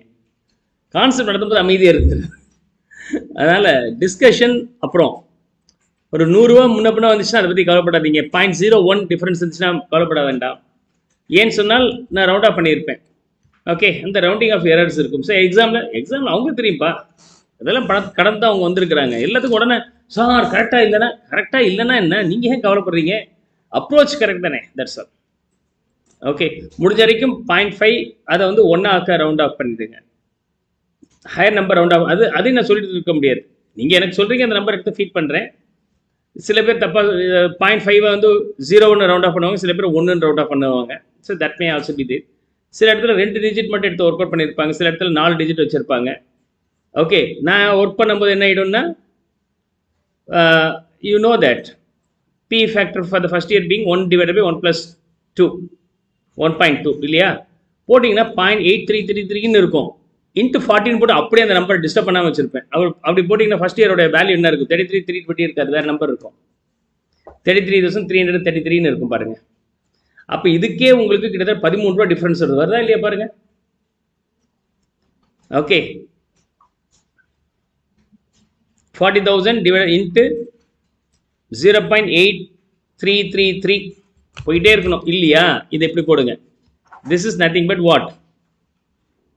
1 divided by 1.2. அப்போ if I multiply this 1 divided by 1.2 into 40 என்ன வேல்யூ வருது? 33,333. கிட்டத்தட்ட 13 ரூபா ஒரு வருஷத்துக்கு டிஃப்ரென்ஸ். 4 வருஷத்துக்கு என்ன வரும்? ஒரு 100 ரூபாய் கிட்ட வந்துடும். ஸோ அதனால் இது எல்லாருமே எங்களுக்கும் தெரியும், டீச்சர்ஸுக்கும் தெரியும். நீங்களே யோசிக்க, அது கூட்டல் கழித்தல் நீங்கள் தப்பு பண்ணுவீங்கன்னு அவங்க எதிர்பார்க்க மாட்டாங்க. அது நீங்கள் அதை பற்றி பேசவே போகிறதில்ல. கான்செப்ட் கிளியர், அவ்வளோதான். ரைட், நெக்ஸ்ட் 20ல் ஆன்சர் ஈக்குவலாக வரல. என்னோட ஆன்சர் வந்து என்னவாக இருக்கணும்? It should B 0. 0வா இல்லை. என்பிவி இஸ் நாட் 0ன்னு சொன்னால் அவர் ஐஆர்ஆர் இஸ் நாட் 20%. அவர் ஐஆர்ஆர் இஸ் நாட் 20%. அப்போ நீங்கள் என்ன பண்ணணும்? அடுத்த நம்பர் எடுத்துக்கணும். 20 எடுங்க, 22 எடுங்க, 24 எடுங்க, 18 எடுங்க. இந்த மாதிரி மாற்றி மாற்றி எடுத்துகிட்டே வரணும். பெல் அடிச்சிடும், வீட்டுக்கு வந்துடலாம். ஸோ அப்போ என்ன பண்ணோம், இந்த மாதிரி கொஷனுக்கு வந்து எக்ஸாமில் வந்து கீழே ஒரு ஹிண்ட் கொடுத்துருப்பாங்க. ஹிண்ட்டு கிடையாது, பிவி ஃபேக்டருக்கு அவங்களே நம்பர் கொடுத்துருப்பாங்க. ஒரு 4 நம்பர் கொடுக்குறாங்கன்னு கட்டாயமாக you will B understanding that the IRR should B within that 4 number அப்படிங்கிறது கெஸ் பண்ணிடலாம். அதை தவிர வேறு நம்பர் நான் எல்லாம் யோசிக்கணுமா சார்னா அதெல்லாம் கவலைப்பட வேண்டாம், அதெல்லாம் அவங்க பார்த்துப்பாங்க. You no need to worry about that. அப்படியே ரிஸ்க் இருந்துச்சுன்னா 20, 30, 40 போடுங்க. ஆனால் when the gap is wider, accuracy will be very less. ஒரு 2-3%, 1% ரேஞ்சுக்குள்ள இருந்துச்சுன்னா அக்யூரசி பர்ஃபெக்டாக இருக்கும். 1% டிஃப்ரென்ஸில் 0.5% இன்னும் பர்ஃபெக்ஷன் ஜாஸ்தி இருக்கும். 0.1% இருந்தால் பொழுது போகாமல் வீட்டில் உட்காந்துட்டு நான் என்ன பண்ணேன், அதை 0.1% டிஃப்ரென்ஸ் வச்சு போட்டு பார்த்தேன், அப்பயும் வரல. ஓகே, ஸோ அவ்வளோலாம் மைன்யூட்டாக ஒர்க் பண்ணியிருக்கிறேன், ரொம்ப மைன்யூட்டாக. ஓகே, அதாவது ரேட் ஆஃப் இன்ட்ரெஸ்ட் வந்து 21.034 இந்த மாதிரி அதை ஒரு 4 டிஜிட்லாம் ஒர்க் அவுட் பண்ணி பார்த்துருப்பேன் பொழுது போகாமல். Okay, that you can do in your own home, out of own your own interest. அதுக்கப்புறம் நீங்களே ஃபைனலைஸ் பண்ணிட்டு ஓ எவ்வளோ காம்ப்ளிகேஷன் வருதா, அப்போ நம்ம இந்த மாதிரி ரவுண்ட் ஆஃப் பண்ணுறது வழக்கம் தான் அப்படிங்கிறது வச்சுக்கலாம். So no need to worry about that. So 20% surely not answer. So அப்போ என்ன பண்ணுறேன், 22% discounted cash inflow P factor use பண்ணிக்கிறேன். 22% உடைய பி ஃபேக்டர் வந்து 0.820, 0.672, 0.551, 0.451. Now I am going to calculate discounted cash inflow for 22%. அதாவது cash inflow and PV factor இது ரெண்டு multiply பண்ணி போடணும். போட்ட என்ன வருது answer, 40,000 into 0.820, 22,000, 32,000. okay, 32,800. next 26,880. then 22,040. last 19,280. the total being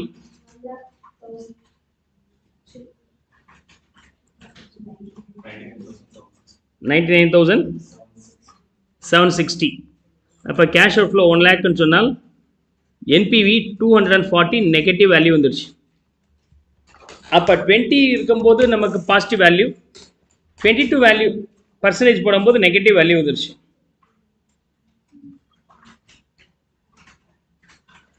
so நீங்கள் போய் உட்காந்து டேபிள்லாம் மனப்பாடம் பண்ணுங்கள், addition subtraction.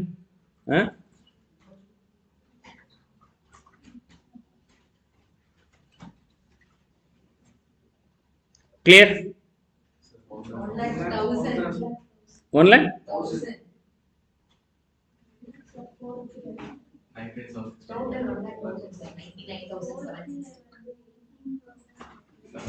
18,000. okay, fourth year வந்து 18,040. அப்போ ஃபைனல் ஆன்சர் என்ன வருது, choose the best answer.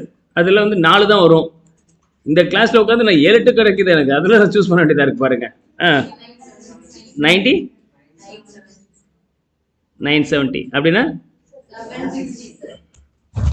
Okay, 99,760. I get 240 negative. 20லேருந்து 22 ஆக்குனீங்கன்னா ரேட் 240 நெகட்டிவாக மாறிப்போச்சு. அப்போ 21 ஆக்கி பார்க்கணும், இல்லை 21.5 பண்ணி பார்க்கணும். ஆனால் ஒரு பாசிட்டிவ் நம்பர் ஒரு நெகட்டிவ் நம்பர் வந்துருச்சு, which is within the range of 2 or 3% இருந்துச்சுன்னா you can use the interpolation technique. Interpolation மூலமாக நீங்கள் எக்ஸாக்ட் ஆன்சர், க்ளோசர் ஆன்சர் கண்டுபிடிச்சிடலாம். இன்டர்போலேஷன் என்ன அர்த்தம், when the rate of interest being 20%, you have the value being 1,03,520. The rate of interest is the summation of discounted cash flow. If you are raising the rate of interest from 20 to 22, then this rate being 99,760. My requirement being only 1 lakh. அப்போ இந்த ரெண்டில் lower நம்பரில் என்ன value இருக்கோ அதுலேருந்து எவ்வளோ குறைக்க வேண்டியது இருக்குது அப்படி சொன்னாக்கா 3,520 rupees நான் குறைக்க வேண்டியதாக இருக்குது. ஆனால் 2% நான் இன்க்ரீஸ் பண்ணதுனால எவ்வளோ குறைஞ்சிருக்குன்னா ரெண்டுக்குள்ள டிஃப்ரென்ஸ் வந்து குறையுதுன்னு எடுத்துக்கலாம். 20%லேருந்து 22 மாற்றினதுக்காக அந்த 2% சேஞ்ச் பண்ணதில் 1,03,520லேருந்து 99,760 குறைஞ்சிருக்கு. 3,760 rupees நமக்கு குறைஞ்சிருக்கு. அப்போ 2% டிஸ்கவுண்ட் 3,760னா எனக்கு 3,760 டிஸ்கவுண்ட் வேண்டாம். எவ்வளோ இருந்தால் போதும்? 3,520 இருந்தால் போதும். எவ்வளோ இருந்தால் போதும்? 3,520 இருந்தால் போதும். அப்போ what is the change in percentage required? Do the cross multiplication. Lower number எடுங்க. So IRR is equal to, under interpolation technique, is equal to lower number plus NPV at lower number divided by NPV at lower number minus NPV at higher number. NPV at higher number. Don't forget to multiply with the class interval. Class interval or the difference between high and low. High and low குள்ள difference தான் நம்ம class interval சொல்றோம். இந்த difference வந்து 2% வந்து class interval சொல்றோம். இது கலோக்கியலா பார்த்தீங்கன்னா உங்களுக்கு தெரியும் 20% plus இது அப்படியே cross multiplication செகண்ட் ஃபேக்டரா இங்கே போடுங்க. 3,520 should be reduced where 3,760 is reduced over 2% each. அப்போ ultimate value எவ்வளோ வருது? 21.8%. 21.8%. சார் இது டக்குன்னு என்னால் புரிஞ்சுக்க முடியல. கவலைப்படாதீங்க, நான் இங்கே ஃபார்முலா மாதிரி கொடுத்துருக்குறேன். பிட்வீன் டூ நம்பர், அதாவது ஒரு ப்ளஸ் ஒரு மைனஸ் வரக்கூடிய என்பிவி நம்ம எடுக்கணும். ஒரு ப்ளஸ் ஒரு மைனஸ் வரக்கூடிய என்பிவி நம்ம எடுக்கணும். ஓகே, 0.2 0.3 டிஃபரன்ஸ் வந்தால் விட்டுருங்க, கவலைப்பட வேண்டாம். ஓகே, ஏன்னா ரவுண்டிங் ஆஃப் எரர்ஸ் இருக்கும். புக்கில் நான் ஒர்க் அவுட் பண்ணும்போது 21 22 வச்சு ஒர்க் அவுட் பண்ணியிருக்கிறேன். கிளாஸ் இன்டர்வல் நேரோவாக போக போக அக்யூரசி ஜாஸ்தி இருக்கும். நான் இங்கே கிளாஸ் இன்டர்வல் 2% வச்சுருக்கிறேன். என் டவுட்ஸ்? ஓகே, சரிதானே? ஸோ அப்போ இது ஃபார்முலா மாதிரி வச்சுக்கிட்டா பெட்டராக இருக்கும் சார் அப்படின்னு நினச்சிங்கன்னா இந்த மாதிரி மாற்றிக்கலாம். Lower rate NPV for lower rate, டினாமினேட்டரில் எல்பிவி ஃபார் லோவர் அண்ட் ஹைக்கு உள்ள difference, and rate of interest for high and low. இந்த ஃபார்முலா மாதிரி போட்டிங்கன்னா you will be getting the IRR here directly. Clear? எந்த நம்பர் வரல? யாருக்காவது வரலையா? எதில் டவுட் இருக்கு? கிளியர்? ஆன்லைனில் இருக்கிறவங்களுக்கு ஏதாவது நம்பர்ஸில் ட்ரபிள்னு சொல்லுங்கள். calculations.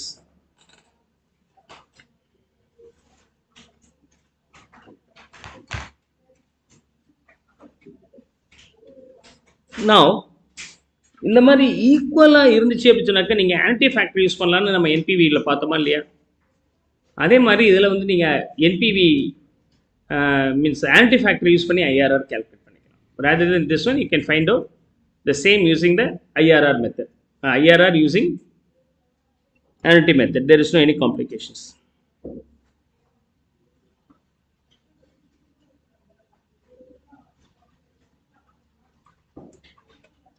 Shall I go for that now?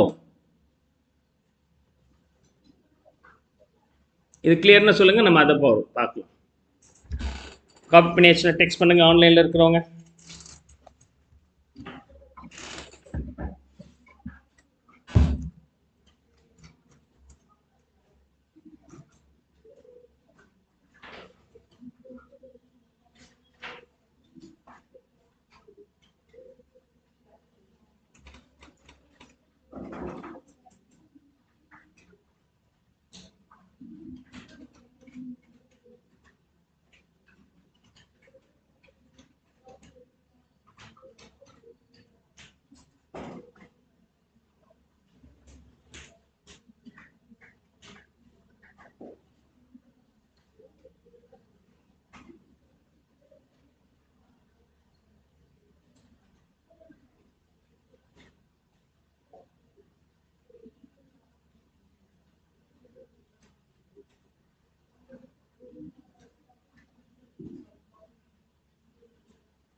Now,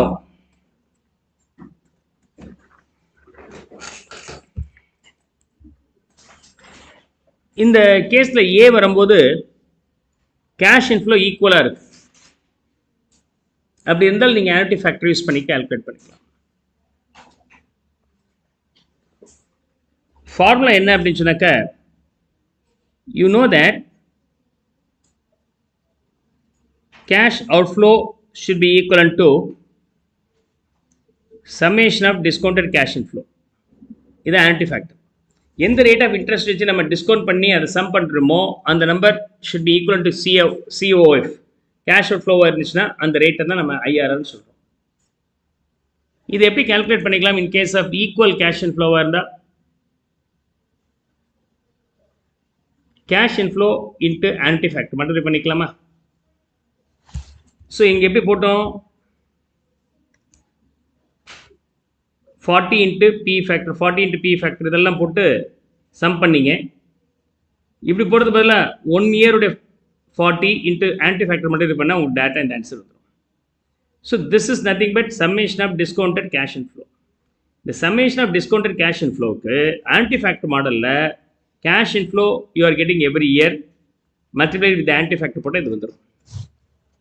அதுக்கப்புறம் இதோட கம்பேர் பண்ணிங்கன்னா இது ரெண்டு ஈக்குவலாக இருந்துச்சுன்னா அது வந்து என்னது IRR அப்படின்னு நம்ம கண்டுபிடிச்சிடலாம். Is that okay? That's a logic here. அதனால் இந்த ஃபார்முலா இந்த மாதிரி மாற்றிக்கிறேன். Where the cash out flow should be equal to present value of cash இன்ஃப்ளோடைய சம்ட் அப் வேல்யூ. இந்த summed up value of the present value சரி summation of discounted cash inflow எப்படி கண்டுபிடிப்பீங்கன்னா cash inflow into annuity factor. Now cash outflow we know that which is 1 lakh. Equal cash inflow being 40,000 rupees for A. I have to find out only the anti factor. Anti factor எப்படி கண்டுபிடிப்பீங்க? For given rate of interest for number of years. அது அந்த மாதிரி anti factor மாறும். அப்போ இதில் வந்து நமக்கு என்ன தெரிஞ்சிருச்சு? N தெரியும். எத்தனை வருஷம்? 4 years. இந்த I என்னன்னு கண்டுபிடிச்சோம்னா அதுதான் நமக்கு என்னது? IRR. So you have to find out the I here. அப்போ anti factor is equal to என்ன வேல்யூ வரும்? 1 lakh டிவைட் பை 40,000 போட்டிங்கன்னா என்ன வேல்யூ வருது? 2.5. அப்போ எந்த ரேட்டுக்கு ஆன்டி ஃபேக்டர் 2.5 வருதோ ஃபார் 4 years அதுதான் நமக்கு IRR. ஓகே, எந்த ரேட் ஆஃப் இன்ட்ரெஸ்ட்டில் ஆன்டி ஃபேக்டர் 2.5 in 4 years வருதோ அந்த ரேட் தான் IRR.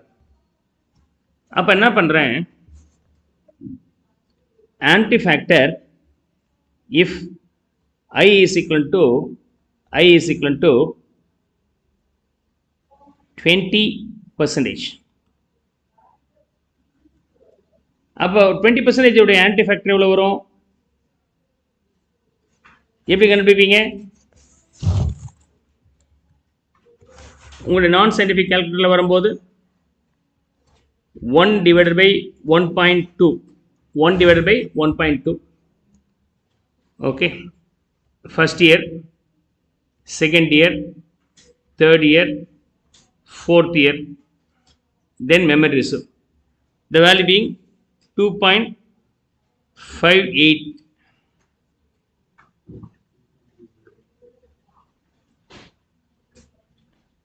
Correct தானே? 2.588 or 59, 2.59.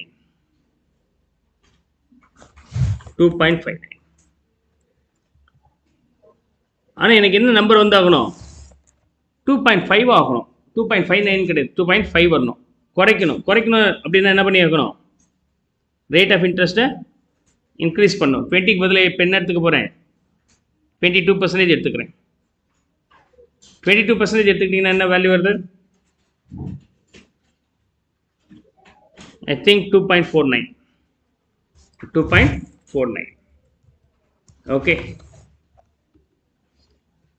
1 divided by 1.22. First year memory plus, second year memory plus, third year memory plus, fourth year memory plus, then MR 2.49. ஆனால் எனக்கு 2.5 வரணும். அப்போ அதே மாதிரி இன்டர்போலேஷன் டெக்னிக் யூஸ் பண்ணுங்கள். ரேட் ஆஃப் இன்ட்ரெஸ்ட் 20% இருக்கும்போது ஆன்டி ஃபேக்டர் பீயிங் 2.59. அதுவே rate of interest 22% ஆக மாறும்போது annuity factor being 2.49. ஒரு 2% rate of interest change பண்ணதுனால 0.10 annuity factor decrease இருக்கு. From the lower number நான் எவ்வளோ decrease பண்ண வேண்டியதாக இருக்குது அப்படின்னு சொன்னால் I have to make it to 2.5. என்னுடைய requirement 2.5 இருக்கணும். 20% இருக்கும்போது 2.59 இருக்குது, but 2.59 should be made to 2.5. To make this one, so you have to reduce 0.09. You have to reduce 0.09. ஒரு 0.09 anti-factor reduce பண்ணோம் அப்படின்னா what is the change in rate of interest? If we are making a change of 2% in rate of interest, your anti-factor decreases by 0.10, but I don't want to decrease it by 0.10. I want to decrease only 0.09. அப்போ 0.09 decrease பண்ணுறதுக்கு என்ன rate வரும்? As usual, அந்த lower rate இதில் 20 எடுத்துக்கலாம். Formula வேணும்னா lower rate plus anti-factor. அங்கே NPV நம்ம யூஸ் பண்ணுவோம், இங்கே anti-factor யூஸ் பண்ணுவோம். Anti-factor lower rate minus anti-factor at IRR rate. This is called anti-factor at IRR rate divided by anti-factor at lower rate minus anti-factor at higher rate into class interval. Class interval is nothing but the difference between high and low. Lower rate on the 20% plus I want to reduce 0.09, but ஒரு 2% change பண்ணதால reduction வந்து 0.10 நடந்திருக்கு into class interval 2. Then the ultimate value being 21.8%. So when cash inflow being even, அப்படின்னு சொன்னாங்க calculation ரொம்ப simplify ஆயிடும், where IRR can be easily calculated using the same method. அந்த மெத்தடில் நம்ம ஈஸியாக calculate பண்ணிக்கலாம்.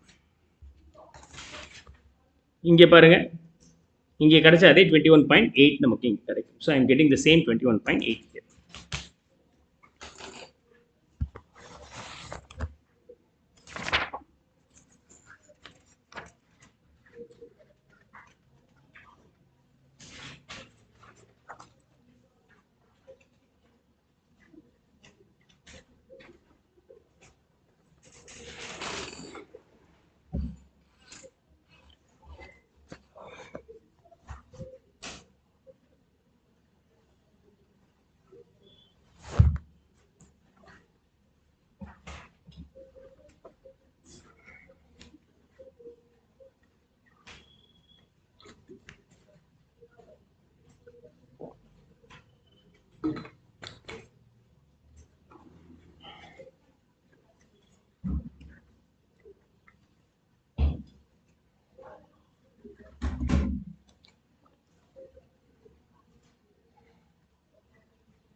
Make it faster.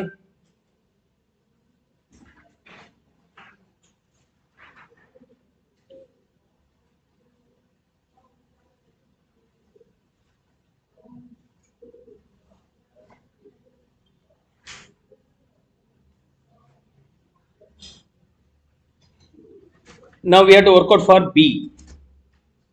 B க்கு வேற வழி இல்ல, we cannot use the anti-factor, we have to use the regular model. We have to use the regular model only.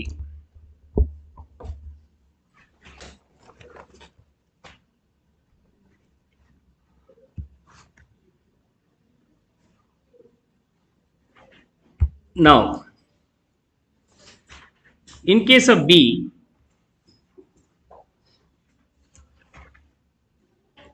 year 1, 2, 3, 4. Cash inflow in this case being, we are working for B, 60, 70, 50 and 50. Sir நீங்கள் மட்டும் எப்படி ரேட்டை ஈஸியாக கண்டுபிடிச்சிட்டீங்க அப்படின்னு சொன்னாக்க நான் ஏற்கனவே போட்டு வச்சிருக்கிறேன். Okay, 20 and 22. அதனால் அது ட்ரையல் அண்ட் மெத்தடில் வீட்டில் போடும்போது ரிலாக்ஸ்டாக போடுங்க. மேக்ஸிமம் 20-25க்கு மேலே போகாது இல்லையா? இப்போ டேட்டா ஒரு 10% எடுத்து போடுங்க, 15% எடுத்து போடுங்க, இந்த மாதிரி போட்டு பார்க்கலாம். எக்ஸாமில் அவங்க கொடுப்பாங்க ரேட்ஸ், அதை வச்சு நீங்கள் ஈஸியாக கெஸ் பண்ணிடலாம். அல்லது ஒரு ஷார்ட்கட் வேணால் கொடுக்குறேன். பை டிஃபால்ட் நீங்கள் 10% என்பிவி கால்குலேட் பண்ணிடுவீங்க இல்லையா? ஆக்சுவலாக இந்த என்பிவி 10% இருக்கும்போது இதோட வேல்யூ வந்து எவ்வளோ இருந்திருக்கு? 2,30,000 இருந்துச்சு, 1,84,000 வந்துருச்சு, 44,000 ரூபாய் குறைஞ்சிருக்கு. எவ்வளோ குறைஞ்சிருக்கு ரெண்டுக்குள்ள டிஃபரன்ஸ்? அப்ராக்சிமேட்டாக 44,000 ரூபாய். எவ்வளோ பர்சன்டேஜ் சேஞ்ச் பண்ணியிருக்கிறீங்க? 10%க்கு 44,000 ரூபாய் குறைஞ்சிருக்கு. அப்போ ஒரு பர்சன்டேஜுக்கு நமக்கு ரஃபாக 4,500 ரூபாய் குறைஞ்சிருக்கு. 5,000 ரூபாய்னு வச்சுக்கலாம். இது எக்ஸாக்டாக வராது. when it is closer to the anti-factor means IRR, the change will be minute, ரொம்ப கம்மியாக இருக்கும். பட் ஒரு ரஃபாக வச்சுக்கலாம் 5,000 ரூபாய். இப்போ எனக்கு 1,84,000 ரூபாய் இருக்குது, 1,50 ஆக்கணும். இது ரெண்டு ஈக்குவல் ஆக்கினா 0. அப்போ நான் 34,000 ரூபாய் குறைக்கணும். ஒரு பர்சன்டேஜுக்கு 5,000 ரூபாய்னா கிட்டத்தட்ட 34,000 ரூபாய் குறைக்கணும் அப்படின்னா 7-8% நம்ம குறைக்க வேண்டியது இருக்கும். ஒரு 10% குறைச்சா நல்லாயிருக்கும். அப்போ 10 + 10 டேட்டா 20% போட்டு நீங்கள் ஸ்டார்ட் பண்ணலாம். அப்போ நமக்கு அல்டிமேட் ஆன்சர் இதில் எவ்வளோ வந்துச்சு? ப்ராஜெக்ட் பிக்கு அதான் இப்போ கேல்குலேட் பண்ண போகிறோம் 20. ஸோ இது மாதிரி ரஃபாக நீங்கள் க்ளோசர் நம்பர் கண்டுபிடிக்க வாய்ப்புகள் இருக்குது. பட் ஆரம்பத்தில் அந்த மேக்னிடியூட் ஜாஸ்தி இருக்கும். When it is later on rate of interest 20-22 வரும்போது அந்த மைன்யூட் சேஞ்ச் கம்மியாக தான் வரும். 4,500 ரூபா 1% சேஞ்ச் ஆச்சு இல்லையா? அதில் 20% வரும்போது ஒரு பர்சன்டேஜுக்கு மிஞ்சி போனால் 2,000-3,000 சேஞ்ச் ஆகும். அதனால் அது ஈக்குவலாக இருக்குன்னு சொல்ல முடியாது. பட் ஒரு கெஸ்ஸிங் அதை க்ளோஸர் கொண்டு போகிறதுக்கு ஒரு ஷார்ட்கட் கொடுத்துருக்கிறேன். Okay, if it is not available in your question பேப்பரில் கொடுத்துருவாங்க. ஆனால் நான் வீட்டில் ஒர்க் அவுட் பண்ணும்போது யூஸ்வலாக லிமிட்டட் ரிசோர்ஸ் மூலமாக செம்ம சால்வ் பண்ண நான் ட்ரை பண்ணுவேன். ஓகே, ஆஸ் எ ஸ்டூடெண்ட் அப்படி ட்ரை பண்ணும்போது இப்படிலாம் ட்ரை பண்ணி பார்த்தா இது பேர் எக்ஸ்ட்ராபுலேஷன் சொல்லுவாங்க. நம்ம பார்க்குறது இன்ட்ராபுலேஷன். ஒரு பாசிட்டிவ் நம்பர் ஒரு நெகட்டிவ் நம்பருக்கு நடுவில் தான் இருக்குன்னு கண்டுபிடிச்சி அந்த நடுவில் எக்ஸாக்ட் என்ன நம்பராக இருக்குன்னு கண்டுபிடிச்சாலும் அது பேர் இன்ட்ராபுலேஷன். ரெண்டுமே பாசிட்டிவ் நம்பர், ரெண்டுமே நெகட்டிவ் நம்பர் இருக்குது, இந்த ரெண்டை பேஸ் பண்ணி என்ன ஆன்சராக இருக்க முடியும்னு கால்குலேட் பண்ணால் அது எக்ஸ்ட்ராபுலேஷன். அந்த ரேஞ்ச் விட்டு வெளியவோ முன்னே பின்னையோ வச்சு கண்டுபிடிச்சோம்னா அது எக்ஸ்ட்ராபுலேஷன். இன்ட்ராபுலேஷனில் வரக்கூடிய அக்யூரசி எக்ஸ்ட்ராபுலேஷனில் வராது. அதனால் அது ரெக்கமெண்ட் பண்ணுறது இல்லை. பட் நான் ஒரு அட்ஜஸ்ட்மெண்ட்டுக்காக நான் இந்த மாதிரி ஒரு நம்பர் கொடுத்துருக்கிறேன். That how you can do. So it's pretty sure. இதுலேருந்து நமக்கு தெரிஞ்சிருச்சு it should be anywhere between 20 or 22. ஒரு 18லேருந்து 24 இருக்குன்னு தெரிஞ்சிடும். அப்போ அதுலேருந்து ஈஸியாக கெஸ் பண்ணிடலாம். Let's now start with assuming the rate of interest being 20%. அப்போ 20% வச்சுக்கிட்டிங்கன்னா 20% PV factor. This value being 0.833, 0.694, 0.579, 0.482. If I multiply these two, then I will get discounted cash inflow. The discounted cash inflow in this case being very first year 50,000 rupees, second year 48,611, 28,935, 24,113, total value 1,51,659. And this is what about summation of discounted cash inflow. But cash outflow for the project B being 1,50,000. Okay, then I get a positive value here. ரெண்டு match ஆகணும், 0 ஆகிருக்கணும். 0 ஆகலை அப்படிங்கும்போது 20% கிடையாது. இப்போ rate வந்து 20 காட்டு கீழே இருக்குமா மேலே இருக்கணுமா? பாசிட்டிவ் நம்பராக இருந்துச்சுன்னா அதை நெகட்டிவ் நம்பர் கொண்டு வரதுக்கு டிஸ்கவுண்ட் ரேட்டை அதிகப்படுத்தணும். 20லேருந்து 21 or 22. So I'll go for 22%. 22% PE factor. இது 20% உடைய டிஸ்கவுண்டட் கேஷ் இன்ஃப்ளோ, இது 22% உடைய PE ஃபேக்டர். 22% உடைய PE ஃபேக்டர் எவ்வளோ வருது? First 0.820, 0.672, 0.551, 0.451. Up now we have to calculate discounted cash inflow for 22%. Up 60 into 0.820 போட்டோம்னா the value being 49,180, 47,030, 27,535, 22,570. You have to work out. You have to parallelly work out and answer me. Total of all the four value being 1,46,316, but in the outflow on the 150. If I subtract the outflow here, NPV I am getting here being negative 3,684 negative வந்துச்சு. ஒரு positive NPV ஒரு negative NPV வந்துச்சுன்னா our required answer should be anywhere between 20 to 22 குள்ளார தான் இருக்கும்னு நமக்கு தெரியும். அந்த interpolation போடும்போது என்ன பண்ணுவீங்க, lower rate plus NPV at lower rate divided by இப்படியும் போடலாம், இல்லை நம்ம அந்த டிஃபரன்ஸ் பார்த்து போட்டோம்லே அப்படி கூட போடலாம். ஓகே, now 20% இருக்கும்போது your summation of discounted cash flow being 1,51,659. 22% மாற்றும் போது this value being 1,46,316. ஒரு 2% சேஞ்ச் பண்ணதுனால எவ்வளோ சேஞ்ச் ஆகுதுன்னா ரெண்டுக்குள்ள டிஃபரன்ஸ் எவ்வளோங்க வருது? Come on, tell me.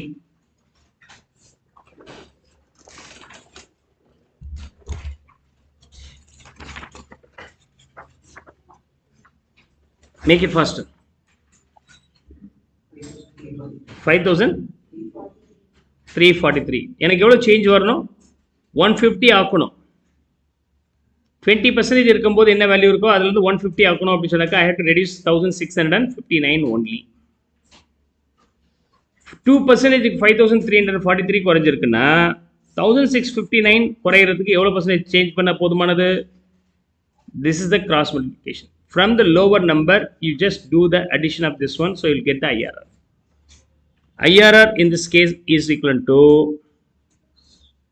20% plus 1659 divided by 5343 into 2%. Then the final value being 20.58%. இப்போ இந்த 20.58% போட்டிங்கன்னா ஆன்சர் வருதான்னு பார்க்கணும். ஓகே, வேணா இதெல்லாம் பொழுது போகிறோம்னா வீட்டில் உட்காந்து செய்யலாம், செஞ்சு பாருங்க, ஒன்றும் தப்பு இல்லை. திரும்ப திரும்ப கேல்குலேட் பண்ணும்போது ஸ்பீடு வரும், வேறு ஒன்றும் கிடையாது.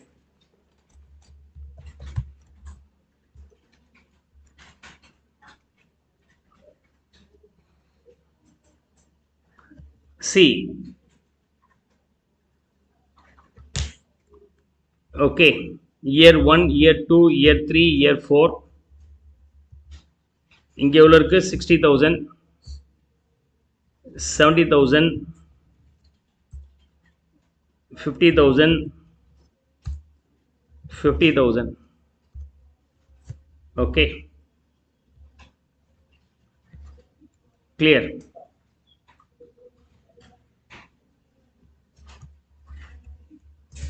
சும்மா ஒர்க் அவுட் பண்ணுறதுக்காக. Rate of interest. ஓகே, இங்கே வரும்போது if the rate of interest being 20%, இங்கே வரும்போது this value multiplied or divided by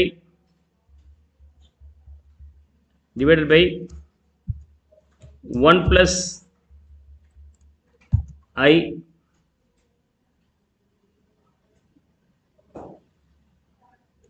இல்லைன்னா P ஃபேக்டர் முதல் போட்டுக்கலாம். 1 divided by 1 plus I divided by 1 plus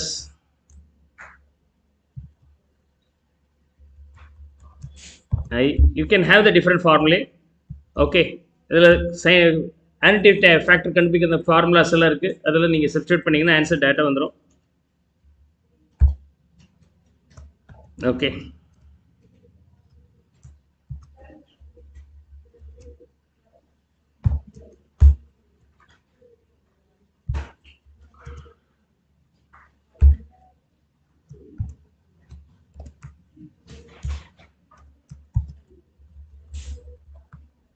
நான் ஒரு ஃப்ரெண்ட்லியாக இருக்கணுங்கிறதுக்கு அந்த மாதிரி போட்டிருக்கிறேன்.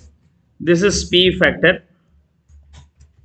This is year, this is cash and flow, This is discounted cash inflow.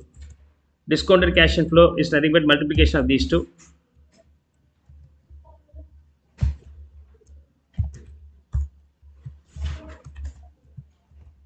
And this will be summation of this. இது வந்து sum of discounted cash inflow NPV is equal to cash outflow being 1,50,000 rupees, 1,50,000 rupees, then NPV is equal to this minus this one. We got this value. Okay, 1659 வந்துருச்சு பாருங்க. We got the value here. அப்ப நீங்க அடுத்தது 22% போட்டோம், 3689 வந்துச்சு. அப்ப என்ன answer கரெக்டா இருக்கும்னு சொல்லி நம்ம கண்டுபிடிச்சிருக்கிறோம். What is the value we have calculated?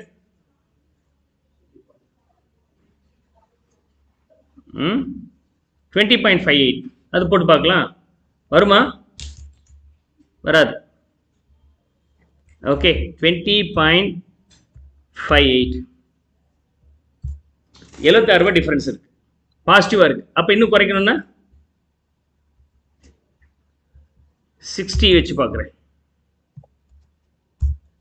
Okay,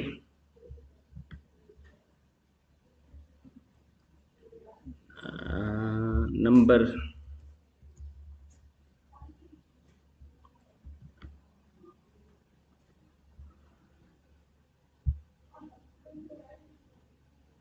okay, number ஒரு 4 டிஜிட் வரைக்கும் வச்சுக்கலாம்.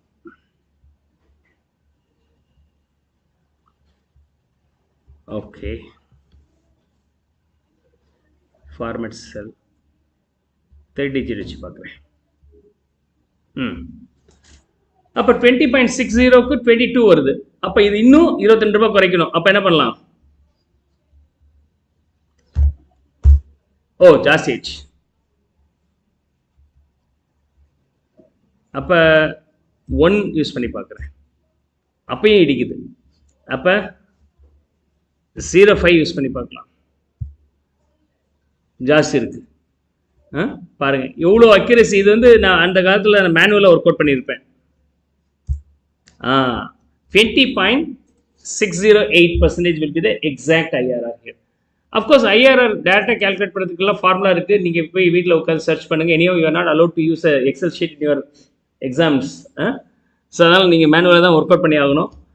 இது மாதிரி ட்ரை பண்ணி பார்க்குறது நான் ஸ்டூடெண்ட்டாக இருக்கும்போது என்ன பண்ணியிருப்பேன், டிஃப்ரெண்ட் நம்பர் போட்டு அந்த அக்யூரேட் நம்பர் வரதுக்குலாம் டிஜிட் மாற்றி பார்த்துருக்கேன். இது மெஷின்ஸில் கொடுத்துட்டீங்க, அதுக்கப்புறம் மாற்றி மாற்றி நம்பரை கொடுத்தோம்னா ஆன்சர் கண்டுபிடிச்சிட்டோம். Okay, that's how you could do. Right. So we got all this value. Let me summarize the points what we have discussed here. Okay, என்னென்ன மெத்தட்ஸ் பார்த்துருக்குறோம் அப்படி சொன்னாக்க, payback period, payback reciprocal, payback profitability. இந்த 3 model. இந்த 3 மாடலில் time value of money is not considered. Then we have studied another 4 model where time value of money is used properly. Payback period lana, the period in which you are getting your investment back அப்படிங்கிறது payback period. Okay, so reciprocal அப்படிங்கிற model வரும்போது 1 divided by payback period. ரிவர்ஸில் ஒரு வருஷத்துக்கு நான் போட்ட பணத்தில் எவ்வளோ பர்சன்டேஜ் கவர் ஆகுது அப்படிங்கிறது payback reciprocal. Payback profitability அப்படிங்கும்போது summation of cash inflow for all the year minus cash outflow. நான் போட்ட பணத்தை காட்டிலும் ஜாஸ்தி எவ்வளோ வருதோ அது பேர் payback profitabilityன்னு சொல்லுவாங்க. 1 லட்ச ரூபா போட்டோம், இதுக்கு 2 லட்ச ரூபா கிடைக்குதுன்னா 1 லட்ச ரூபா எக்ஸ்ட்ரா கிடைக்குது பேர் profitability. I never bother about the interest component. That's what about the third one. In case of net present value, இதே ஃபார்முலா தான் ஆனால் சம்மேஷன் ஆஃப் கேஷ் அண்ட் ஃப்ளோக்கு பதிலாக summation of discounted cash and flow. கம்பெனிக்கு தேவை, இந்த ப்ராஜெக்ட்டுக்கு தேவையான பணத்தை கம்பெனி ரைஸ் பண்ணுறாங்க. அந்த ரைஸ் பண்ணுறதுக்கு ஒரு கடன் வாங்கணும், இல்லை ஷேர்ஸ் இஷ்யூ பண்ணணும், அதுக்கு ஒரு காஸ்ட் வருது. இந்த காஸ்ட்டை தாண்டி சம்பாதிக்குதான்னு பார்க்க வேண்டியதாக இருக்குது. காஸ்ட்டை தாண்டி சம்பாதிக்குதா அப்படின்னா நாளைக்கு வரக்கூடிய அமௌண்ட்டில் இந்த டிஸ்கவுண்ட், இந்த ரேட் ஆஃப் இன்ட்ரெஸ்ட்லாம் ரிமூவ் பண்ண பிறகு என்ன ஒர்த் இருக்குது, அந்த ஒர்த்து அவுட்ஃப்ளோ கட்டி ஜாஸ்தி இருந்துச்சுன்னா that is call positive one, NPV. Summation of discounted cash inflow minus cash outflow is the net present value. If the net present value is positive, you can accept. Profitability index அப்படின்னு சொன்னாக்க otherwise பெனிஃபிட்டுக்கும் காஸ்ட்டுக்கும் உள்ள ratio or desirability factor. Summation of discounted cash inflow by cash outflow அப்படின்னு போட்டிங்கன்னா முடிஞ்சு போச்சு. இது காஸ்ட், இது பெனிஃபிட். இதை நீங்கள் ரேஷியோவும் சொல்லலாம், பர்சன்டேஜாகவும் சொல்லலாம். இது பேர் ப்ராஃபிட்டபிலிட்டி இண்டெக்ஸ். பேபேக் பீரியடில் ஒரு drawback, they have not consider the time value of மணின்னு சொன்னோம். அப்போ அந்த டைம் வேல்யூ ஆஃப் மணியும் சேர்த்து எடுத்துங்க அப்படின்னா அது பேர் discounted cash flow, discounted payback period, discounted payback period. The last one being internal rate of return. In the case of internal rate of return, cash outflow should be equal to what? In the discounted cash inflow sum பண்ணி அது equate பண்ணிங்கன்னா cash out ஃப்ளோக்கு ஈக்குவலாக இருக்கணும். அல்லது NPV should be negative, sorry zero. NPV should be zero. இதுதான் NPV. என்பிவின்னா இந்த formula இருக்குல்ல, இது ஜீரோவாக இருக்கணும். இதெல்லாம் நீங்கள் தெரிஞ்சுக்கணும். So 7 methods. இந்த 7 மெத்தட்ஸில் நம்ம என்ன வார்த்தை யூஸ் பண்ணுறேன் அப்படின்னு சொன்னாக்கா கேஷ் ஃப்ளோஸ் அப்படிங்கிற வார்த்தை யூஸ் பண்ணுறேன். Okay, I never use the term profit. Profit has the different meaning, cash flow will have the different meaning. In all the appraisal techniques, only one place where we are using the profit, in all other places we are using only cash flows. In the later on advanced problem, என்ன ஆகும் அப்படின்னு சொன்னாக்கா உங்களுக்கு ப்ராஃபிட்டை கொடுத்துருவாங்க. Find out என்பிவின்னு சொன்னால் cash flow கண்டுபிடிச்சு தான் நீங்கள் என்பிவி பண்ணணும். ஒரே ஒரு மாடலில் நமக்கு ப்ராஃபிட் வேணும், அங்கே கேஷ் ஃப்ளோ கொடுத்து வச்சிருப்பான். கொஞ்சம் காம்ப்ளிகேட் பண்ணுறதுக்கு you have to find out the profit and okay. இப்போ கேஷ் எப்படி கண்டுபிடிப்பீங்கன்னா cash flow statement, fund flow ஸ்டேட்மெண்ட்டில் படிச்சிருப்பீங்க. பிஎன்எல் அக்கௌண்ட்டில் நீங்கள் வந்து சால்வ் பண்ணி நெட் ப்ராஃபிட் 1 lakhன்னு சொல்லியிருப்பீங்க, ஆனால் டெப்ரிசியேஷன் டெபிட் பண்ணியிருப்பீங்க. அண்டு நான் கேஷ் நான் ஆப்ரேட்டிங் ஐட்டம்ஸ்லாம் டெபிட் ஆர் கிரெடிட் பண்ணியிருப்பீங்க. அந்த விஷயத்தெல்லாம் ரிமூவ் பண்ண பிறகு கையில் எவ்வளோ பணமாக வந்துச்சோ அதை எடுக்கணும் அப்படிங்கிறத கேஷ் ஃப்ளோ ஸ்டேட்மெண்ட்டே பர்பஸ். அதே மாதிரி தான் கையில் பணமாக வந்தது எடுங்க, டெப்ரிசியன்லாம் கணக்கில் இருக்க வேண்டாம் அப்படிங்கிறது தான் இங்கே. So these are the 7 models we have. இந்த 7 மாடலில் உங்களுக்கு என்ன சொல்ல வருது சார், என்ன சொல்ல வருது இந்த 7 மாடலில் அப்படின்னு சொன்னால், is that okay? Now payback பீரியடாக இருந்தால், ஷார்ட்டஸ்ட் பீரியடாக இருந்தால் நான் சூஸ் பண்ணுவேன் பெஸ்ட். நெட் ப்ரெசன்ட் வேல்யூவாக இருந்தால் பாசிட்டிவாக இருக்கணும். 2 ப்ராஜெக்ட் இருக்குது, அப்போ எதை சூஸ் பண்ணுறது? ரெண்டுமே பாசிட்டிவாக இருக்குது. பாசிட்டிவில் எது ஹையஸ்ட்டாக இருக்கோ அதை நீங்கள் சூஸ் பண்ணணும். ப்ராஃபிட்டபிலிட்டி இண்டெக்ஸ் வந்து ஹையஸ்ட்டாக இருக்கணும், அப்போ சூஸ் பண்ணுறேன். இன்டர்னல் ரேட் ஆஃப் ரிட்டர்ன்னா இந்த கம்பெனி இந்த பிஸ்னஸில் இன்வெஸ்ட் பண்ணாலும் எனக்கு என்ன சம்பாதிச்சு கொடுக்குதோ அது பேர் ஐஆர்ஆர் சொல்லுவோம். If the IRR is greater than கேஓவாக இருந்தால் வி கேன் சூஸ். கம்பெனிக்கு ஆகிற செலவை காட்டிலும் இதில் வந்து கிடைக்கக்கூடிய ரிட்டர்ன் ஜாஸ்தி இருக்குது. ரிட்டர்ன் ஐஆர்ஆர்ங்கிறது இன்டர்னல் ரேட் ஆஃப் ரிட்டர்ன். இந்த ப்ராஜெக்ட்டில் எனக்கு கிடைக்கக்கூடிய ரிட்டர்ன் பேர் ஐஆர்ஆர். The return I am getting by investing in this is higher than the cost we borrowed for investing this project, then we can choose this. Discounted payback period, இதோட கிரைட்டீரியாவும் shortest period வச்சு நம்ம முடிவு பண்ணிக்கலாம். இதோட decision criteria நம்ம ப்ரிடாமினெண்ட்டாக எல்லாத்தையும் பார்த்துட்டோம். அக்கௌண்டிங் ரேட் ஆஃப் ரிட்டர்ன் சொன்ன இடத்துல நம்ம எதை எடுக்கணும்னா ப்ராஃபிட்டை பேஸ் எடுத்துக்கணும். எல்லா இடத்துலையும் நம்ம என்ன எடுக்க போகிறோம்? கேஷ் ஃப்ளோஸ் தான். ARR I may guide in the next class, not now. So அது சின்ன கான்செப்ட், ரொம்ப ரேர் எக்ஸாம் போகிறது. அதுக்கு மட்டும்தான் ப்ராஃபிட். எல்லா கேசஸ்லையுமே கேஷ் ஃப்ளோஸ் தான் நம்ம எடுக்கணும். பேபேக் பீரியட் இருந்தால் shortest period, net present value வந்தால் பாசிட்டிவாக இருக்கணும். 2-3 இருந்துச்சுன்னா எல்லாத்துக்கும் பாசிட்டிவாக இருந்துச்சுன்னா highest will be taken. Profitability இண்டெக்ஸுங்கிறது 1 and above இருக்கணும். 1ங்கிறது நீங்கள் போட்ட பணமே திரும்ப வந்துச்சுன்னா 1. 1க்கு மேலே போனால் தான் அந்த extra you will be getting. Right, அந்த நம்பர் பெருசாக இருந்துச்சுன்னா யூ கேன் சூஸ். ஐஆர்ஆர் மெத்தடில் நீங்கள் எதை பேஸ் பண்ணி சூஸ் பண்ணுவீங்கன்னா, இந்த IRR is greater than KO இருந்தால் நீங்கள் சூஸ் பண்ணுவீங்க. அண்ட் டிஸ்கவுண்டட் பேபேக் பீரியடும் ஷார்ட்டஸ்ட் பீரியட் வச்சு நம்ம சூஸ் பண்ணுறது வழக்கம். இப்போ நம்ம லாஸ்ட்டாக பார்த்த இல்லஸ்ட்ரேஷனுடைய சொல்யூஷன் பார்த்தீங்கன்னா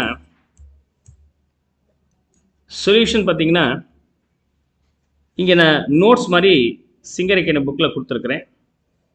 ஒரு டேபிளில் எல்லாத்தையும் காமிச்சிருக்கிறேன் பாருங்கள். Now this is what we have calculated. Okay, payback period. அப்போ A உடைய payback period 2.5 இருக்கு, B உடைய payback period 2.4 இருக்கு. அப்போ A-வை சூஸ் பண்ணுவீங்களா, B-யை சூஸ் பண்ணுவீங்களா? ரெண்டுமே நல்லா இருக்கே சார், ஏதாவது ஒன்று தான் சூஸ் பண்ணணும். அப்போ payback period வச்சு சூஸ் பண்ணுறதா இருந்தால் what is the criteria you have to see? Shortest. How quick you will get your money back will be the suitable one. So B is chosen. அதே சமயத்தில் என்பிவி எடுத்துக்கிட்டிங்கன்னா பாசிட்டிவாக இருக்கணும், ரெண்டுமே பாசிட்டிவாக இருக்குது. அப்போ எதை வச்சு எடுக்கணும்? இருக்கிறதுல ஹையஸ்ட் என்பிவி எது இருக்கோ அதை நம்ம சூஸ் பண்ணிக்கணும். பிஐ வரும்போதும் எது ஹையஸ்ட் இருக்கோ அதை வச்சு நம்ம சூஸ் பண்ணி பார்க்கணும். Higher PI being A.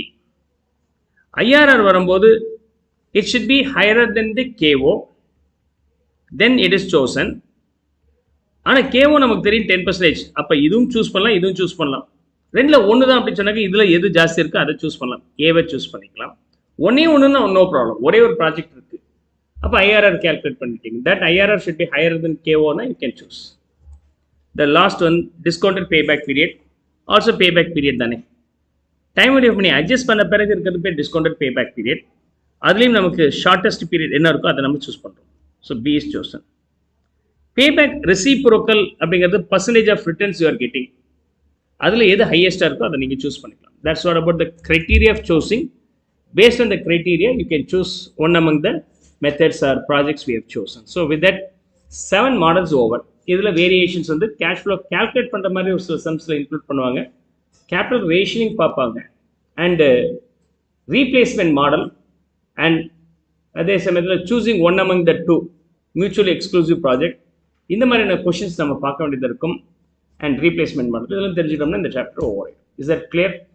One of the most important chapters for scoring good mark. So we'll continue the rest in the next class, right?